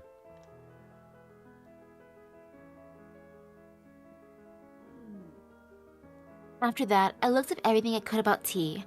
I asked Alice a lot of questions and had many heated debates which led to me becoming more of a black tea person. Up until middle school, I was more into coffee because of my older sister. Well, I'm glad you changed your mind. If you hadn't taken me out shopping at that one time, I never would have found the antique Copeland teacup. You're right. Last year we were all about antique shopping, weren't we? The drawing room and the sunroom. Though they were not even in the same room, the two were enjoying a fun and lively conversation nonetheless. Sojiro wondered why they didn't just sit together and chat in the drawing room since they got along so well. He didn't yet understand how the physical distance between them made those stories of old memories more meaningful. So you weren't the type to go out much, Alice?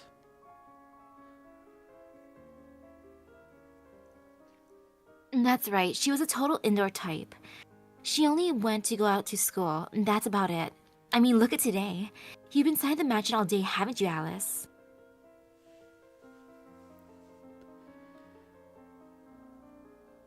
It's not that I'm the indoor type. I simply have no reason to go outside. Today, I was busy replenishing the ploys anyway. About that, do you make those things here? Like the ones at the amusement park?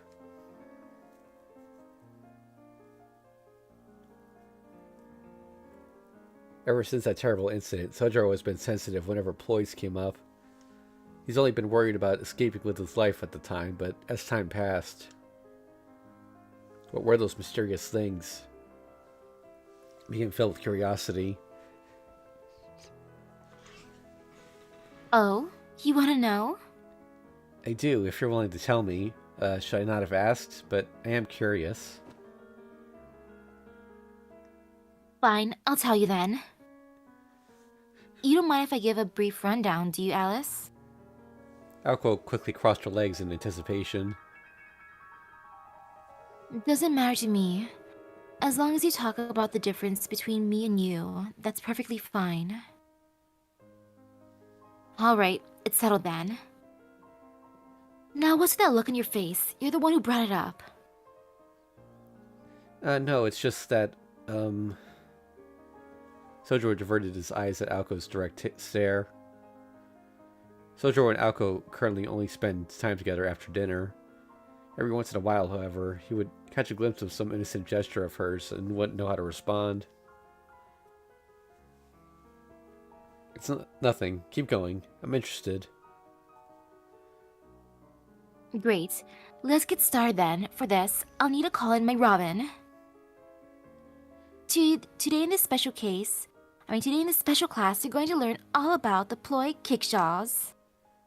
Aoko snapped her fingers. Apparently she was trying to mimic turning on the switch to a TV. It was a veritable TV special. That's how a lecture about a certain brand of magecraft, performed and directed by Alice Kuonji, first aired.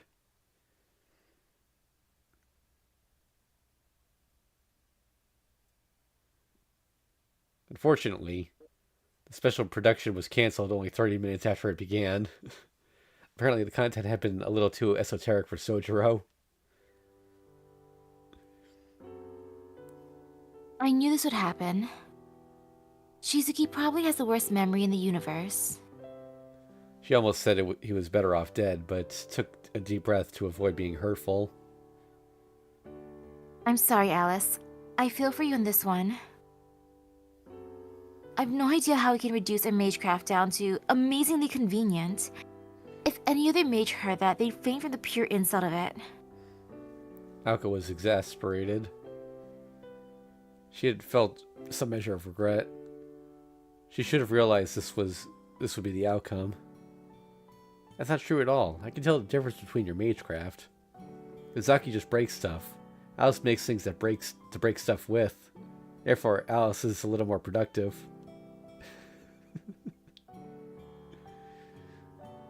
This is scary, Aoko. It hurts. There's a pain in my chest, and I don't know what to do with it. This feels like when someone breaks your favorite teacup and tries to cheer you up by saying that at least there wasn't a troll in the kitchen. That's supposed to mean? Aoko glared at Alice sitting across from her. Alice had alluded to a fairy tale about a less than intelligent giant who lived under a bridge. Humph. I think Sojiro's observation was pretty accurate though, to be honest. I've never seen your ploys doing anything to help around here. The Robin and the twins both only mess things up. You're only looking at the final outcomes. They're at least trying to help. It's not my responsibility that they only end up ruining things. Both girls were now just intent on calling the other out. It seemed neither wanted to admit their own shortcomings when it came to magecraft. Even when it came down to a silly argument about who was the worst at breaking things. But wait, Alice's familiar does help out sometimes. I saw a pig in the woods picking up leaves before. If that's your familiar, then why don't you tell Aozaki? Though I guess Mr. Yamashiro did try to teach us that it's good to be humble and not brag. Alice had simply sent the chatty twins out into the forest to break them in, as it were. To Sojiro, this had seemed like a good deed. Aoko was visibly getting more fed up with the conversation since Sojiro had decided Alice was the victor here. Humph. You think cleaning is productive? I guess you can't see the bigger picture. The bigger picture? Like making money or something?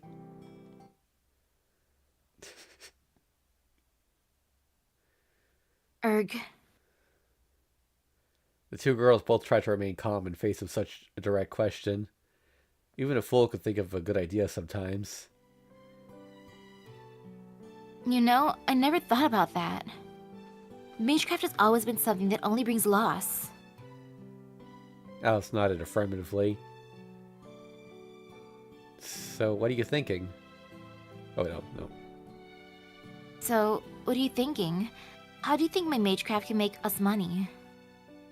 Let's see. For you, maybe you could use it to catch tuna or something? Silence. Aoko adjusted the position of her crossed legs. Why tuna exactly? She asked this question seriously.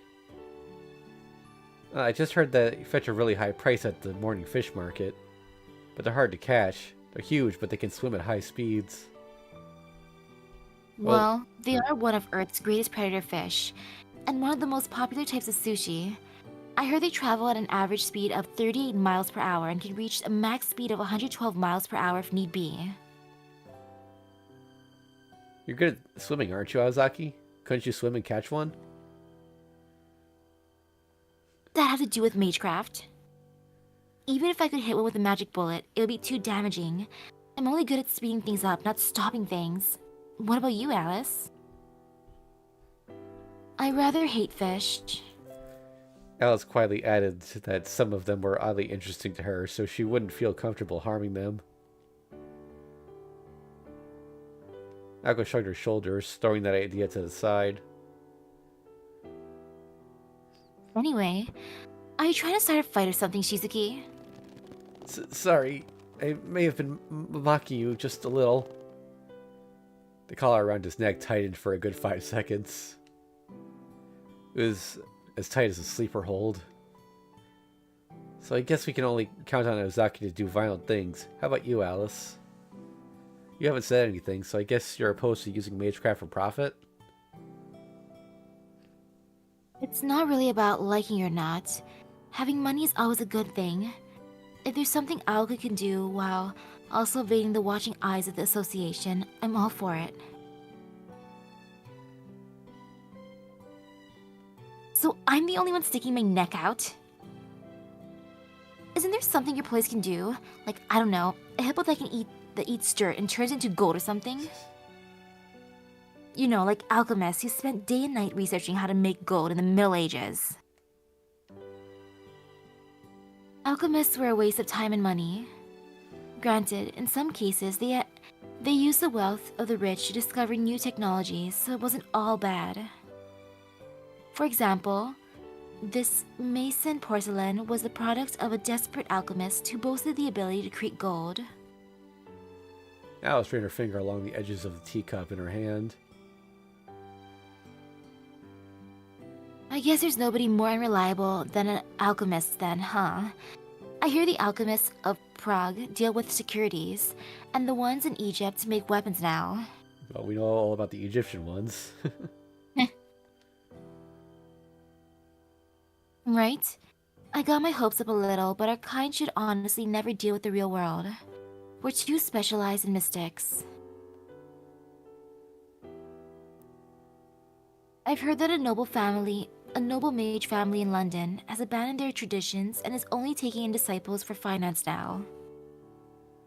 It's only a rumor, but apparently the leader of this big financial group drank the blood of all their employees to create a shared information network. Supposedly, he became a vampire so that his employees would all be mentally linked, creating the world's only financial group without internal conflict. That's one way to do things. It sounds extreme, but I guess that's the lengths you have to go to if you want to make money from magecraft. That was like so specific that I was wondering if it was something that was already written about previously, but I asked my, Type Moon Circle and they didn't know anything about it. Maybe it's like teasing something that will be written in the future.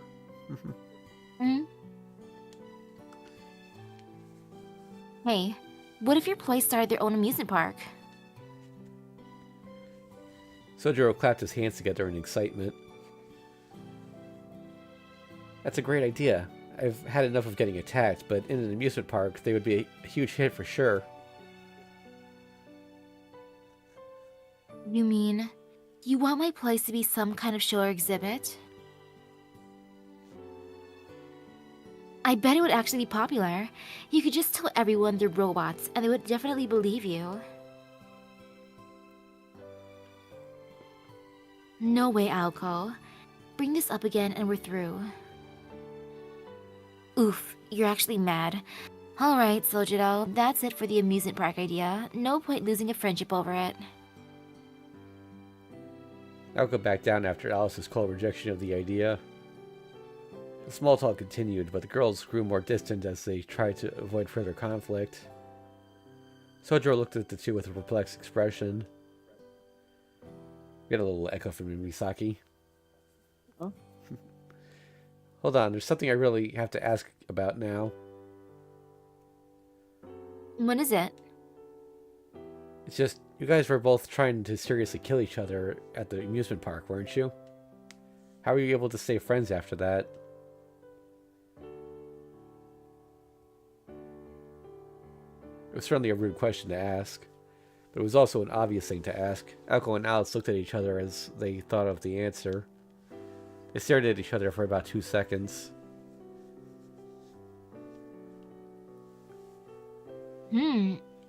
It happens, I guess? Yeah, these things happen. They do? Though the friendship was surprisingly lighthearted, it also seemed to be forged from bonds harder than steel.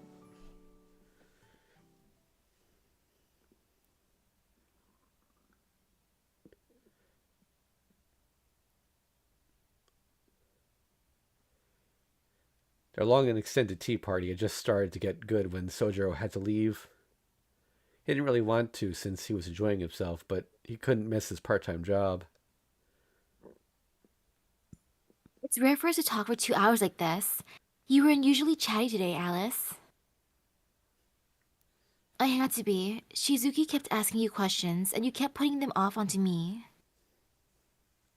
I don't even understand why he's so concerned with what we do all day anyway. I don't know. I think it was actually a helpful conversation. Huh? Sojiro was carrying something down the hallway, ignoring Aoko's surprise. It was a large whiteboard, much like the one in the student council room. On the shiny new board was written, chores list, mansion cleaning, first floor, east wing only, breakfast, dinner, cleaning the bath.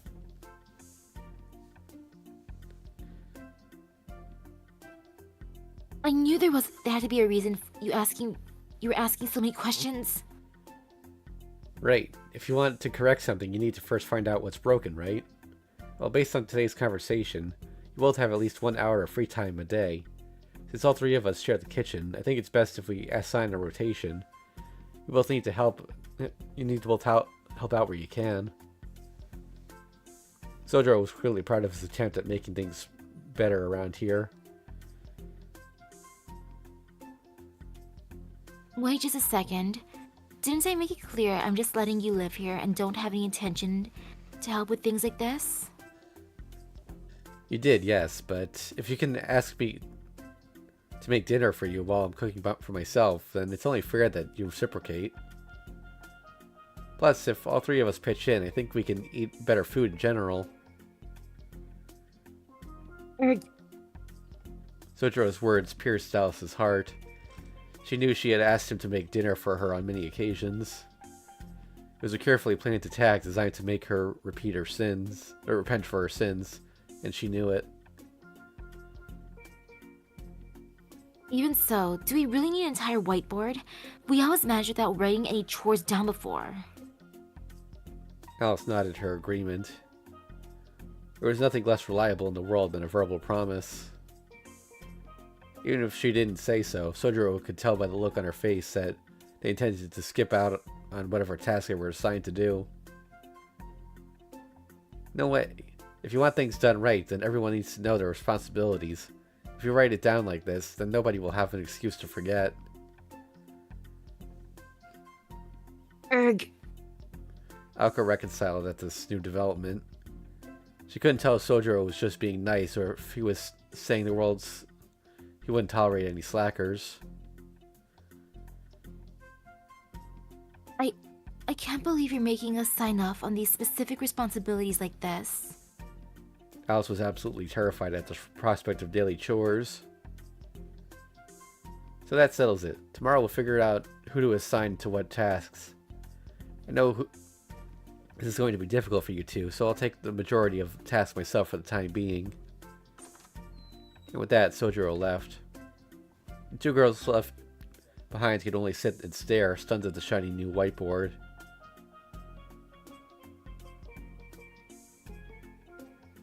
This is like a dog biting the hands it feeds it.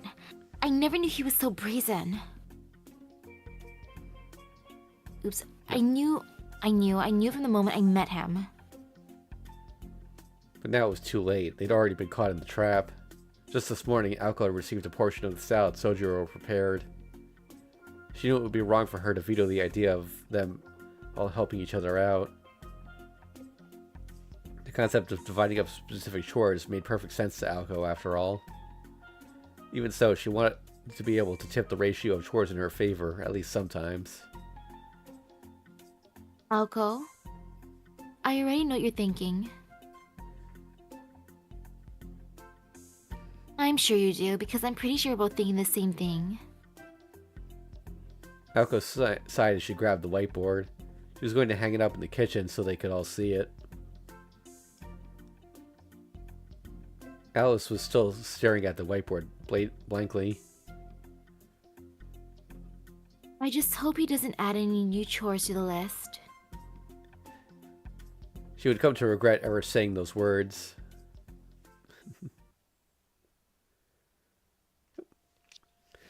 Oh, right. I remember this. For some reason, this book's all the way over here.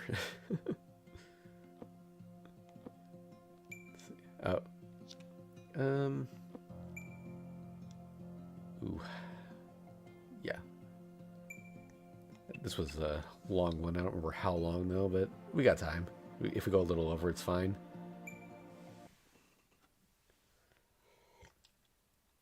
No matter how busy one is, any person living within human means is certain to have at least some free time.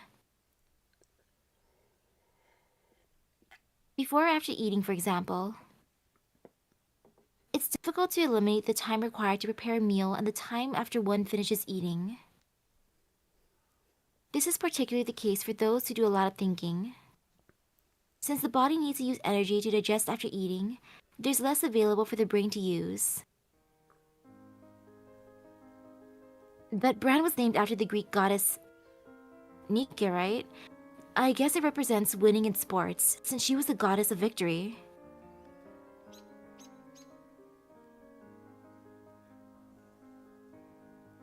I think that's Who's she talking to? that's Robin. Oh, you've got a lot of filling your head about these brands, Miss Aoko. Don't know where you put it all. The studious resident of the mansion was now taking refuge on the sofa, looking exhausted. Aoko was talking to the robin perched on the table. The blue bird flapped its wings, doing its best to join in on the after-dinner conversation. Alice was reading in the sunroom. Discussion of how to deal with the encroaching enemy mage wouldn't start for at least another 30 minutes. So you think that other one is a sun play on Adios? It's just a name, isn't it? It's like the Grimm fairy tales when they just use the name of the brothers who came up with it for the brand name. The Brothers Grimm didn't make up those fairy tales. They're a collection of folk tales passed down by oral tradition. The brothers rewrote and carefully compiled them into proper stories.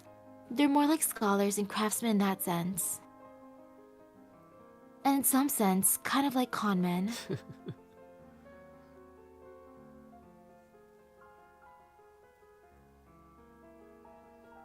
Aoko? I'm guessing that's Aoko? Yeah. Huh? Well, what about Anderson? The Little Mermaid and Thumbelino were super famous. Oh, and the Ugly Duckling. I personally like the Emperor's New Clothes. Me and him got a lot in common. Anderson is more of a writer than a scholar. His creativity is said to have been inspired by everything from the elite and the wealthy, to the common people and what makes them happy, to the resentment of the female image. He didn't write from intellectual curiosity, but rather from his own emotions. I hate to explain it this way, but if Mother Goose is a song, then Brothers Grimm tell a story. Anderson is more like a fable or an allegory.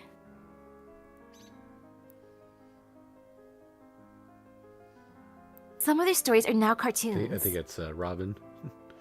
Some of their stories are now cartoons. Anyway, Aoko, you know the dicky bird behind that Japanese sportswear name?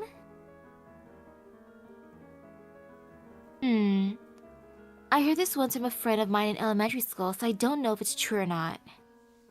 They were formed from a merger of 3 separate companies, so the name comes from the Japanese word for foot, ashi, and the number 6, since the 3 CEOs would have 6 feet when together. It's probably just a myth.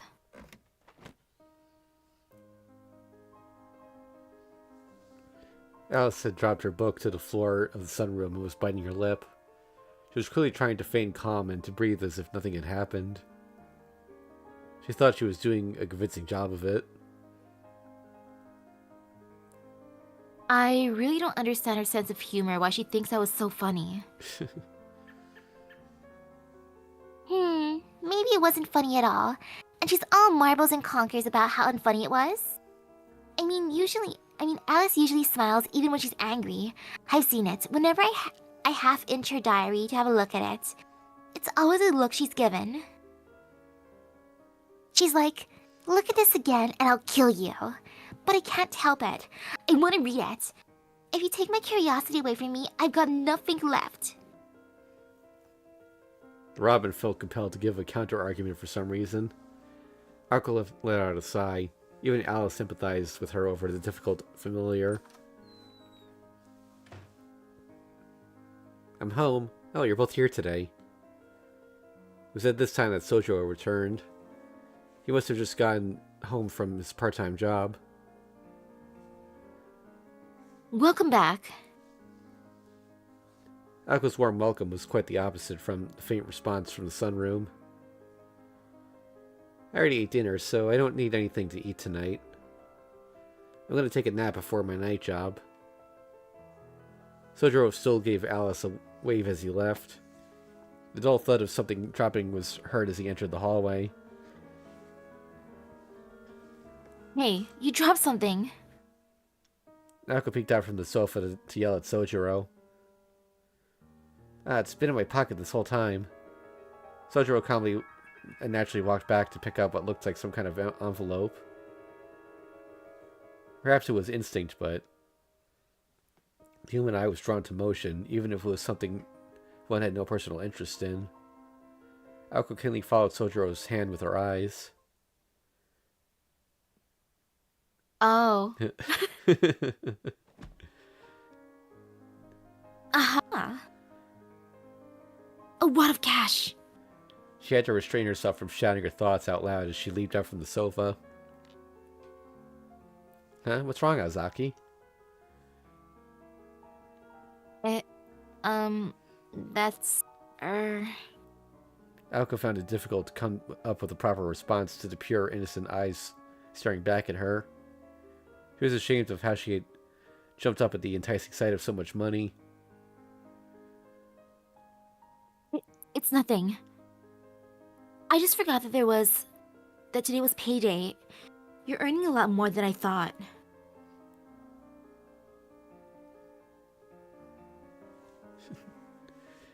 There was an awkward pause before Sojiro smiled and returned back to his room.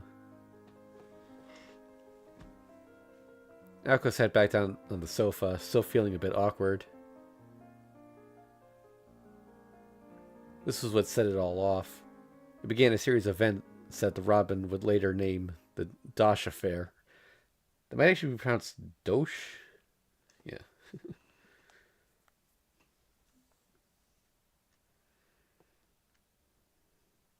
It's slang for money, but it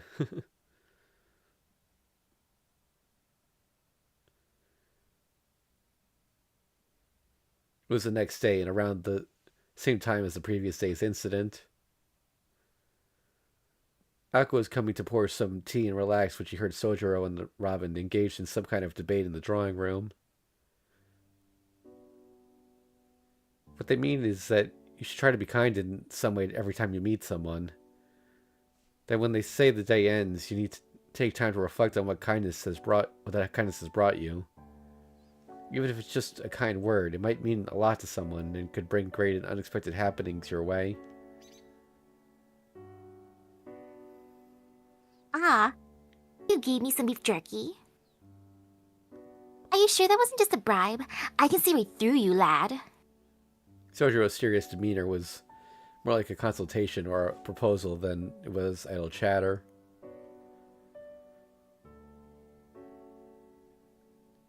Well, I guess he's just being a weirdo like normal.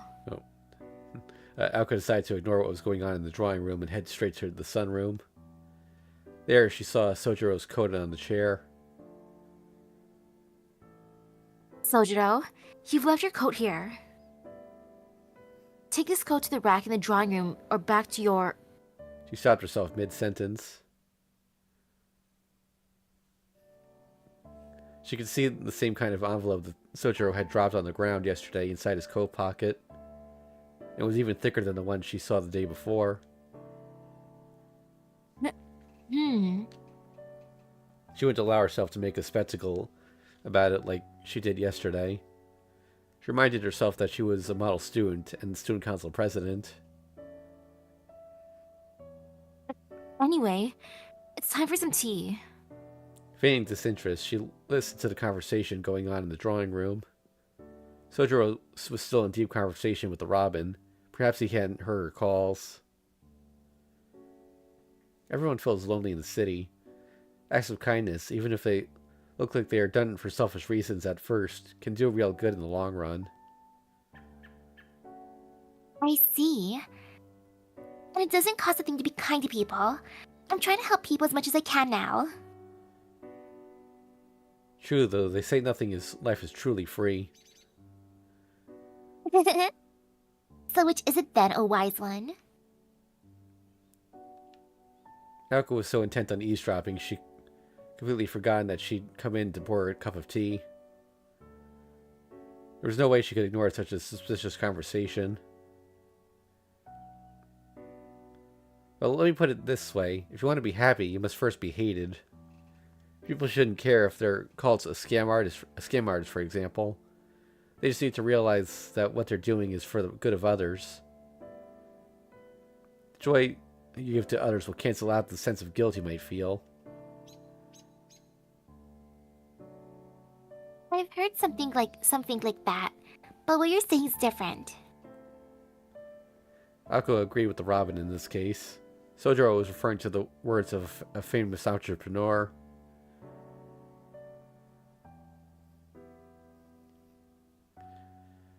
If we want to find happiness, let's stop thinking about gratitude or ingratitude, and give for the inner joy of giving.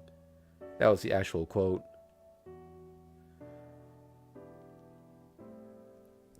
In other words, people should save up their wealth. Should not save up their wealth. Instead, they are bound to administer it to help their company prosper.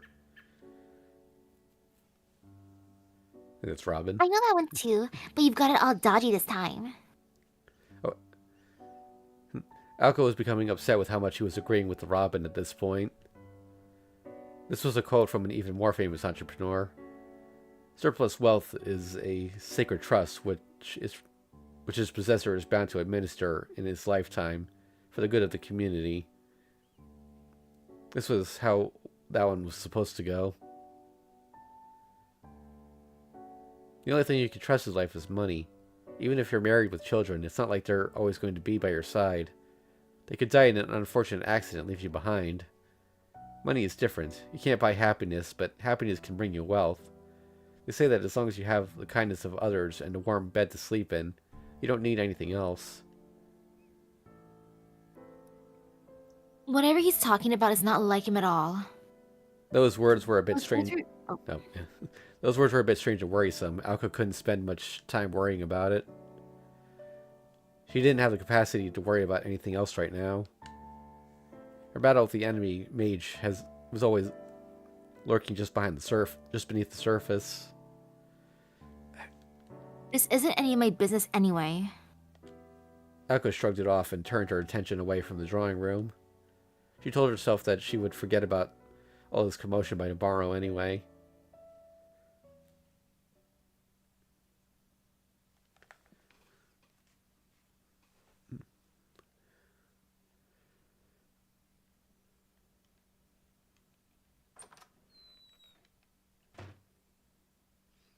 I'm home.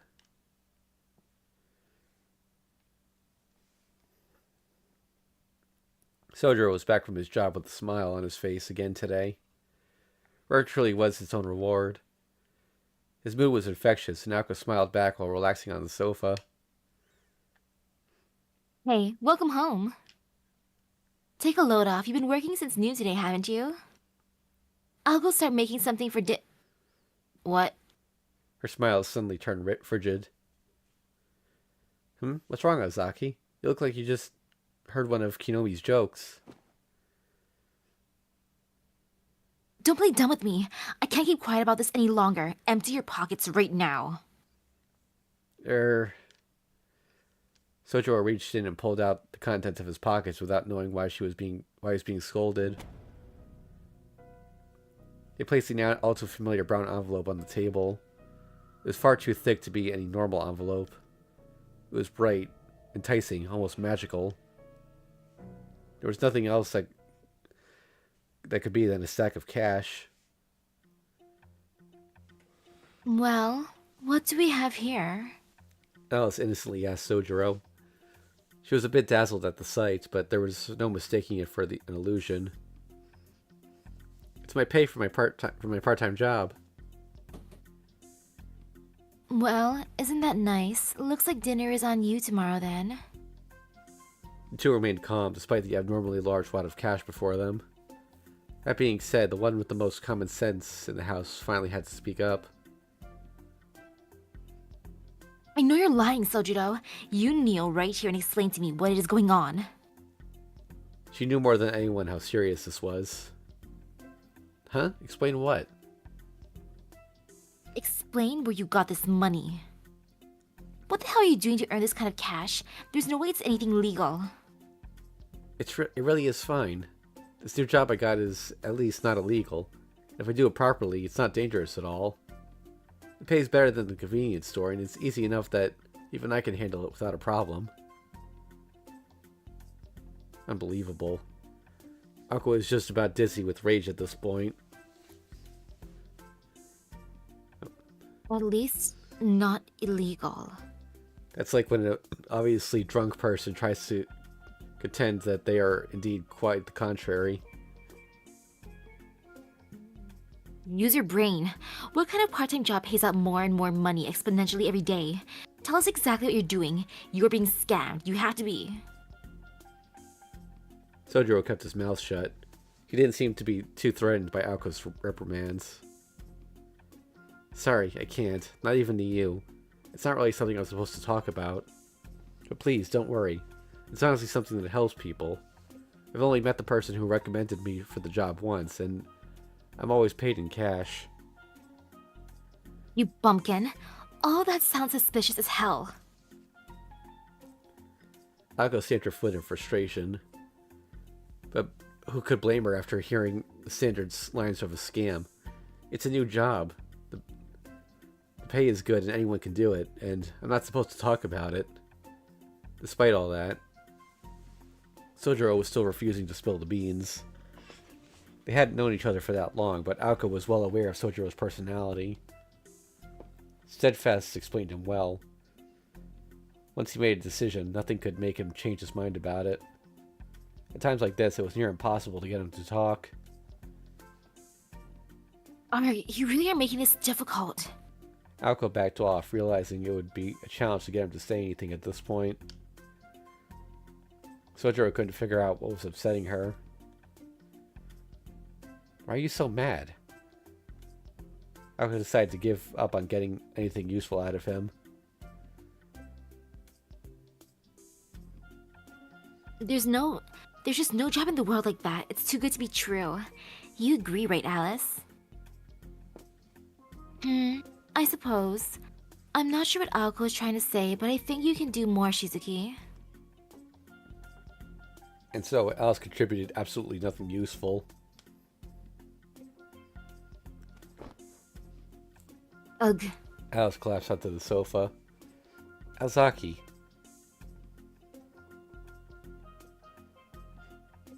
It's fine. I know you don't want to talk about it. And when it comes down to it, you're just a roommate. There's no point in me trying to tell you what to do with your life. Aoko shooed Sojiro away with her hand. Unfortunately, she wasn't going to be able to sit there and stew like she wanted to. She couldn't just ignore this problem like Alice. He's clearly being scammed. In the end, it's going to affect me too if I don't do something about it. She needed to be bold and make him quit his new job, this new job of his immediately. It was what a true friend would do. It was also her duty as the student council president. However, Aoko started to think otherwise.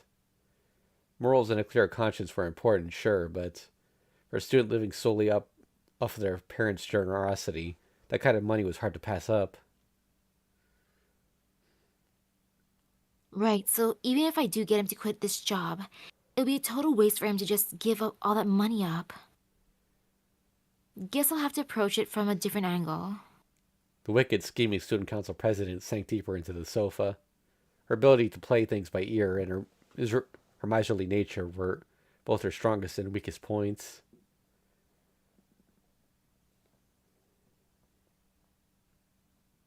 The next day, noon.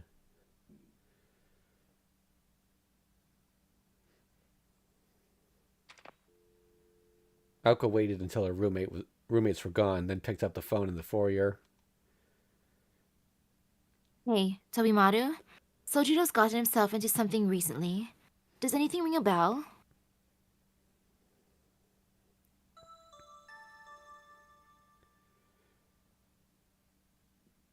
The sound of the first train leaving the station could be heard far off in the distance.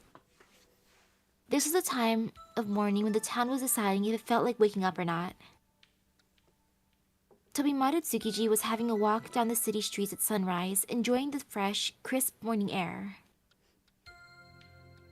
This town really is beautiful when it isn't swimming with people. The crowds had become a common complaint of Tobimaru's. To him, the tacky, over-decorated street corners were the embodiments of human desire. At this time of day, the streets were nothing like the circus tent of activity they usually were. The main street was completely empty. It was like a lonely, tranquil morning after a festival. Weary men in black were busy cleaning up and restoring order in the bars after the previous night's revelry. Around the back entrance of the local restaurants, the kitchen crew were busy bringing their daily ingredients while stifling back tired yawns. Birds carelessly wandered the streets. There wasn't even a sound of a single car engine to be heard. A uniquely refreshing sensation that could only be felt from a city morning. It existed somewhere between daily life and exciting entertainment. This was the only time of day when the bustling modern world stepped aside for a slower, more nostalgic pace. Okay. Tobimaru searched through his coat pockets but only found some old receipts. He rearranged a scarf around his neck to keep the cold at wind at bay. Meandering through the city streets, he ended up at Central Park just as the morning magic began to fade. His stroll had no particular purpose. It wasn't for his health or anything like that. He was merely making his way home after a night out in the town. What the hell am I even doing? Tobimaru had thought of an unabashed self-reflection as he drank a can of vending machine coffee. He didn't particularly hate partying all night long, but it was pretty boring since he still wasn't old enough to drink alcohol. He'd been at it for a few days now, thinking it was at least better than being at home, but he was quickly growing bored of it. Wait, when does being underage ever stop the Type Moon character from drinking alcohol? Yeah. Well, I guess in FGO, but yeah, the Tonos and the Emiya household. Mm-hmm. I suppose it's only natural for relatives to get together at New Year's, though.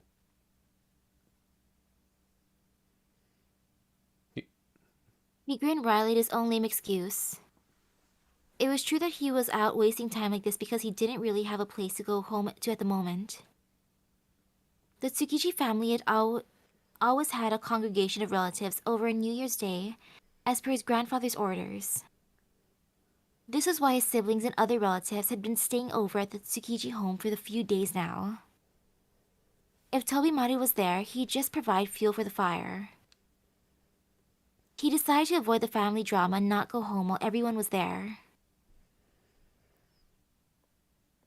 They just greeted him with insults anyway.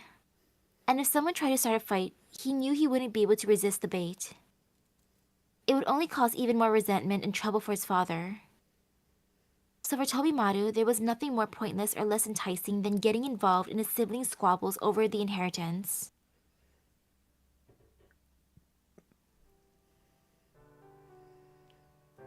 Tobimaru Tsukiji was the fifth-born son to the Tsukiji family, which owned multiple plots of land in Misaki City.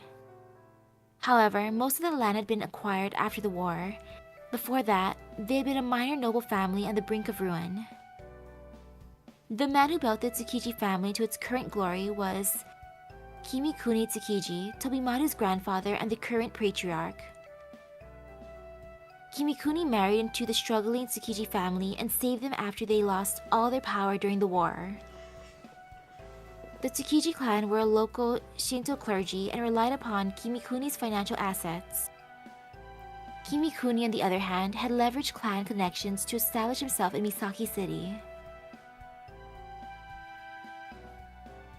While both parties came together for mutual gain, the Tsukiji family failed to recognize just how ambitious Kimikuni was when they accepted him into their family. He wasn't the obedient son-in-law they'd imagined. He had grand plans of his own, growing and developing industries within Misaki City and many other areas as well. Kimikuni controlled all these areas, not as a member of the Tsukiji family, but under his own name. A castle's greatest defense was its moat, not the walls, and Kimikuni bridged the moat. It was the economic equivalent of starving out the enemy. Kimikuni's financial might subdued the noble Tsukiji family completely. In less than 10 years, there was no one in the family who could stand up against him. This businessman, accepted into the family as a mere son-in-law, had seized the Tsukiji name and the entirety of the family fortune. However, Kimikuni had fathered many children. He would not allow the Tsukiji bloodline to die out. That was also the only way to maintain the family fortune. His 3 sons and 1 daughter all married relatives of the Tsukiji family, thus strengthening the familial bonds that Kimikuni had weakened. Tobimari was the 5th son of Hitoyoshi Tsukiji, Kimikuni's eldest son. However, his mother was not a member of the family. Tobimari was the result of a fling with a mistress. That, in noble birth, defined his place in the family. He was his father's love child. Although the family's dignity was somehow maintained since he was the son of Hitoyoshi, it wasn't difficult to imagine the level of mistreatment Tobimari faced from his siblings and other relatives. Being raised in such a hostile environment made Tobimari grow up far faster than he should have. His ability to think quickly and objectively was honed naturally within his challenging environment. However, those exact traits also brought Tobimari a great deal of trouble. Kimikuni Tsukiji. Unfortunately, against all odds, the great leader of the Tsukiji family favored Tobimari over everyone else, including his now eldest son. Since Kimikuni had been a commoner himself, he did not believe in blood inheritance alone. To make matters worse, not a single coin from his great fortune had been given to any of his sons yet. Most loathsome thing in the world. Wait. The most loathsome thing in the world is the blood of the Tsukiji family. I never would have had any of you if I could have helped it. Thanks, Dad.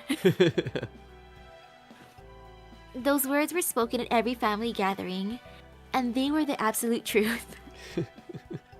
He had taken a liking to Tobimari after speaking with them at these annual family gatherings and enjoyed playing chess with him in his spare time ever since. Everyone in the family was worried Kimikuni would name Tobimari his successor. In this way, Tobimari has gone from worthless to a threat in the eyes of Kimikuni's sons. The son who felt the most fear and hatred was Tobimaru's own father, Hitoyoshi, who would have been the unquestionable heir as the oldest son.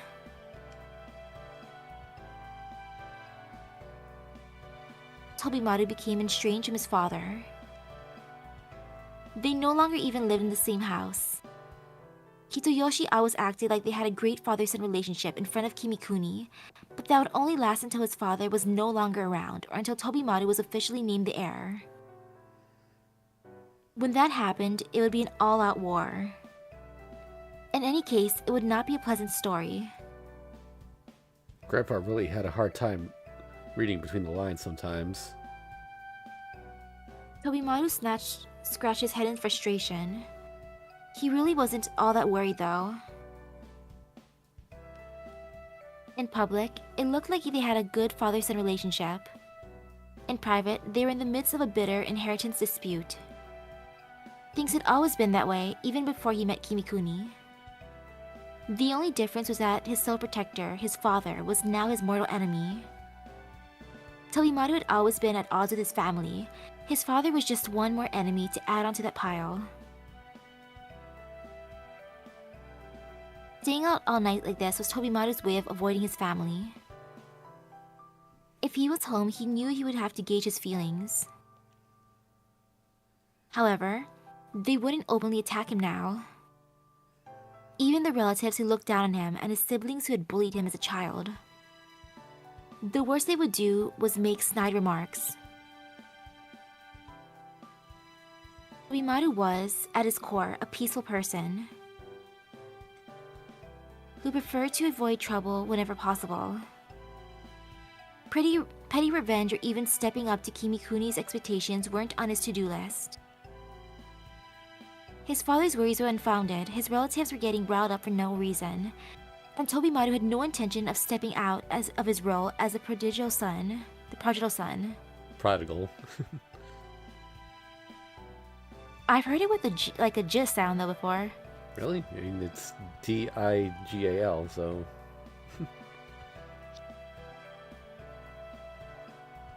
Then again, there's a lot of sounds with like G or J, like Jeff. I say Jeff. However, his siblings, who were around the same age as him, held a different kind of resentment. Perhaps they felt guilty for tormenting him all those years. Perhaps it was the result of the roles being reversed. He's going to get back at us one day. They lived in such fear of this that they didn't dare ignore Tobimaru. I'm not good at dealing with all that talking behind my back. If they just confront me like Aozaki, it might at least be interesting. His family problems were simply a chore. They never really worried him much. He was used to human malice. Although he nearly died from the physical abuse of his siblings, even though someone had once tried to kill him with a true murderous intent, even though he'd been exposed to how the elite, untouchable class of society treated others by his eldest brother. It was all such a pain in the ass. These were all events that would change a person's outlook on life, but he always remained cool-headed. That was how things were for Tobimaru. He had grown bored of his relatives, getting worked up over nothing. Yeah, I guess everyone is different. I do sympathize with my dad. You'd have to be tough to be the son of that old man.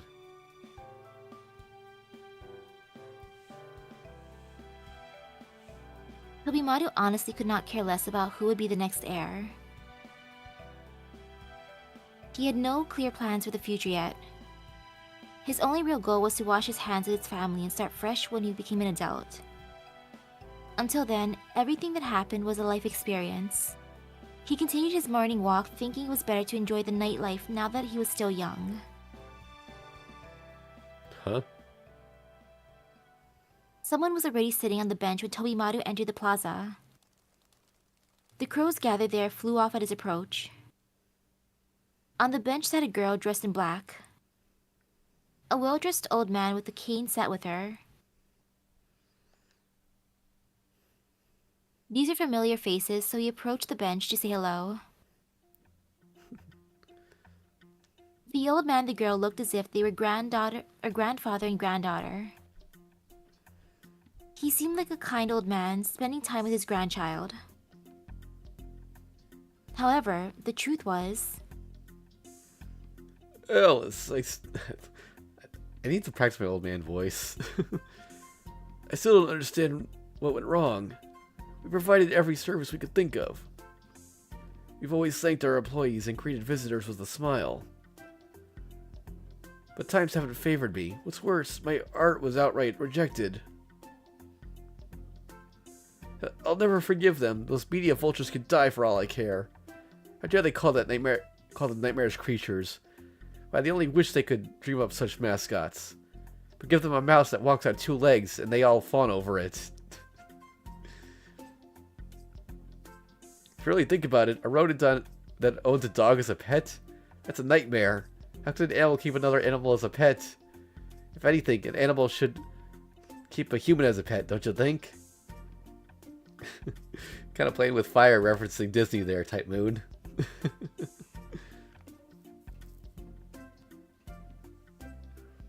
Actually, this poor young woman was getting an earful from this old man.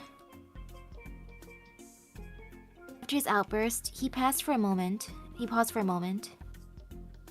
I'm sorry, I forgot myself. He scolded himself and hung his head.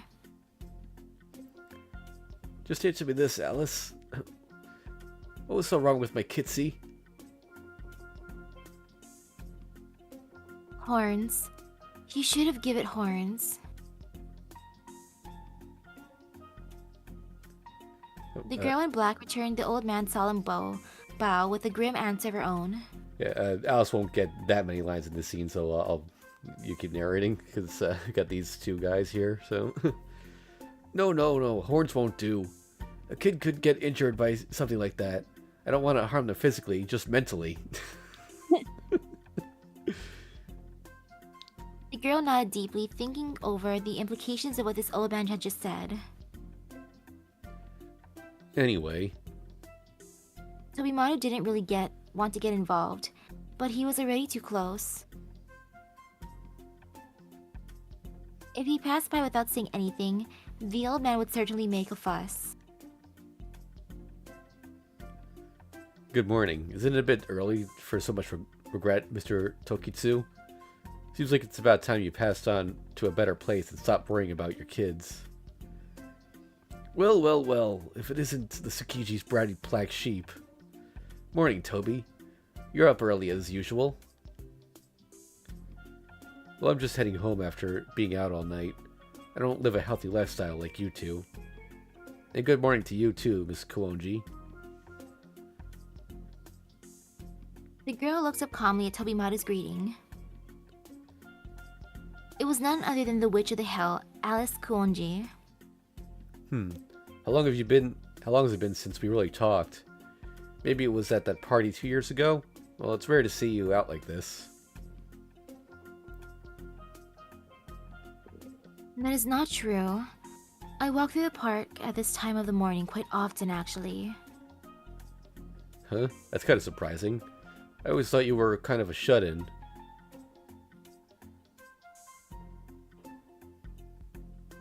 As proof, I can say I've seen you walking around here looking like a mess on many an occasion. Whatever you do is your business, just try not to cause any trouble for Aoko. Thank you for the words of caution. I'll do my best.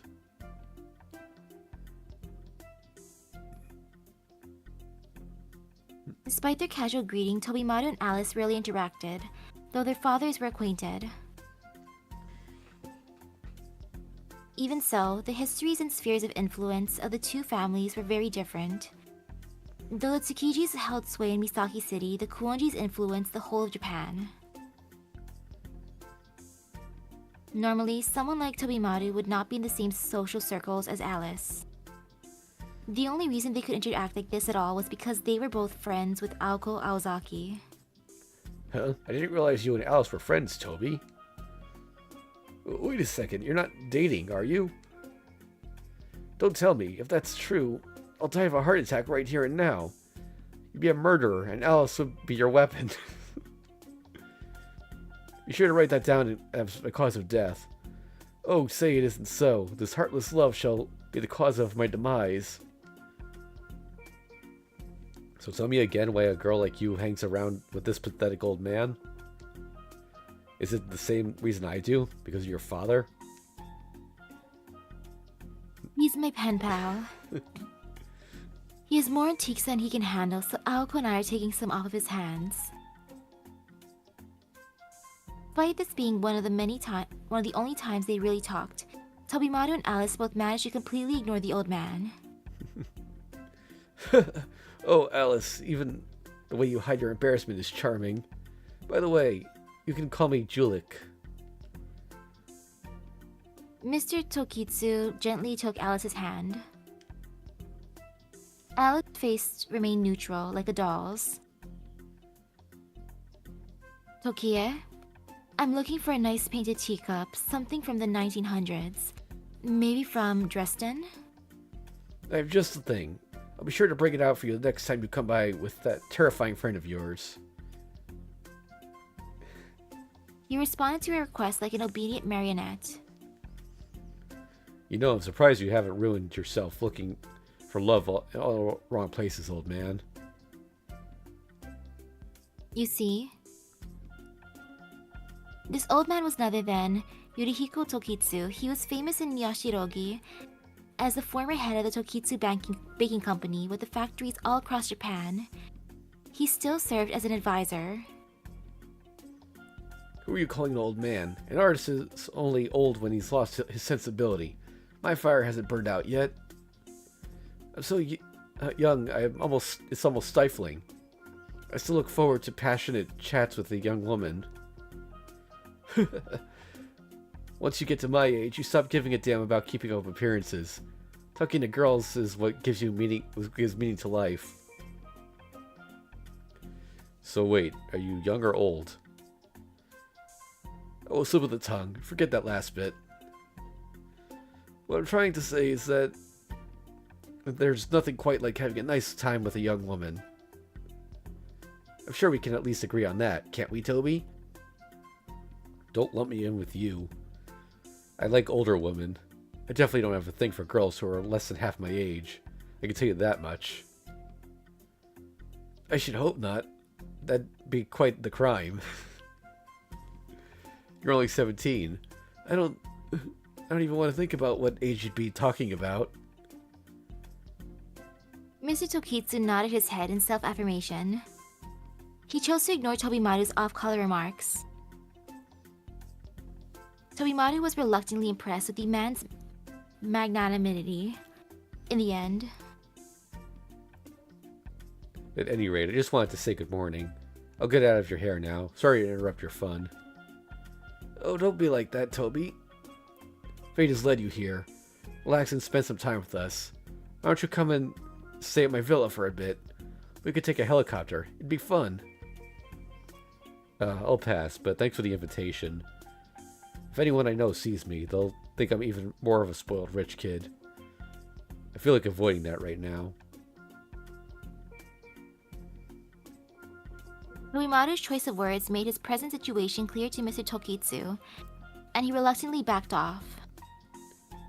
Such intuitive understanding made it obvious how this man had expanded the Tokitsu baking company nationwide. He had divined Tobimaru's complicated family situation in an instant.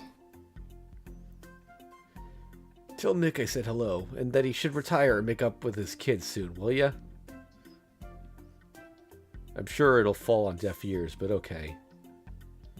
At the very least, the Gram should not be saying stuff like, I wish I never had any of you kids. Yeah. See you around, Miss Kawonji. I'll be sure to say hello next time I see you around in the morning. Alice's silence neither encouraged nor discouraged this. Tobimaru shrugged and left the plaza.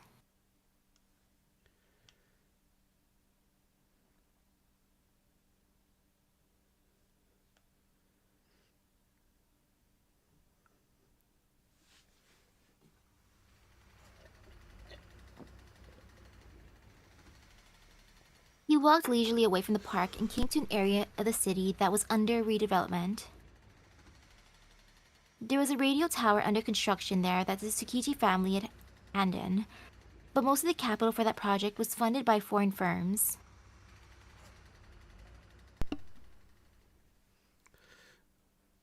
Wait. We're looking 10 years into the... Sorry, I just choking on some water a second ago, got a cough.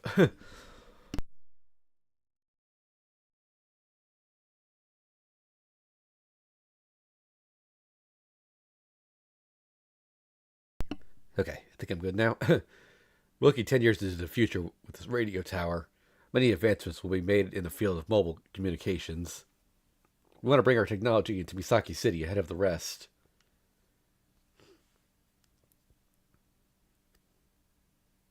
The man from the foreign firm shook on the deal with Tobimaru's father, Hitoyoshi. Eventually, I want my daughter to live here in Oh. Misaki City. I hope that she and your son can get to know each other better when that day comes. He was a handsome man who had the calm command of a leader. The fact that he'd offered up his daughter to Tobimaru showed that he had researched the Tsukiji family's inheritance issues well.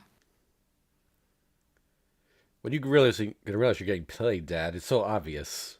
I'm not interested in blondes anyway. She can take her skanky, money-grubbing hands elsewhere. I'll pass.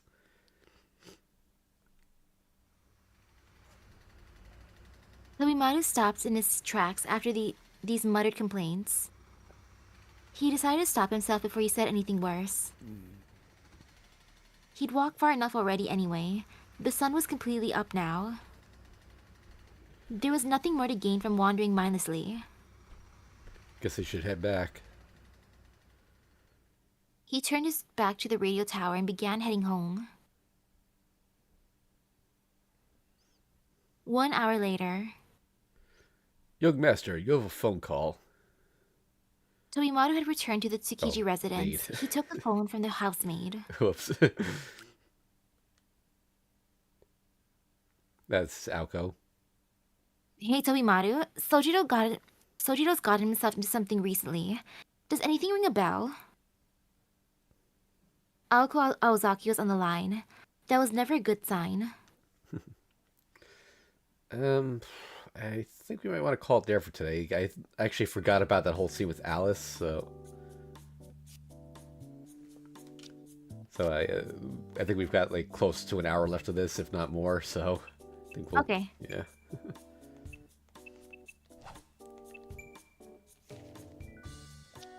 Okay, so let's wait.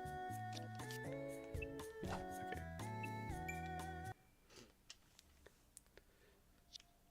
All right. So that'll be it for today. Thanks for watching, everyone.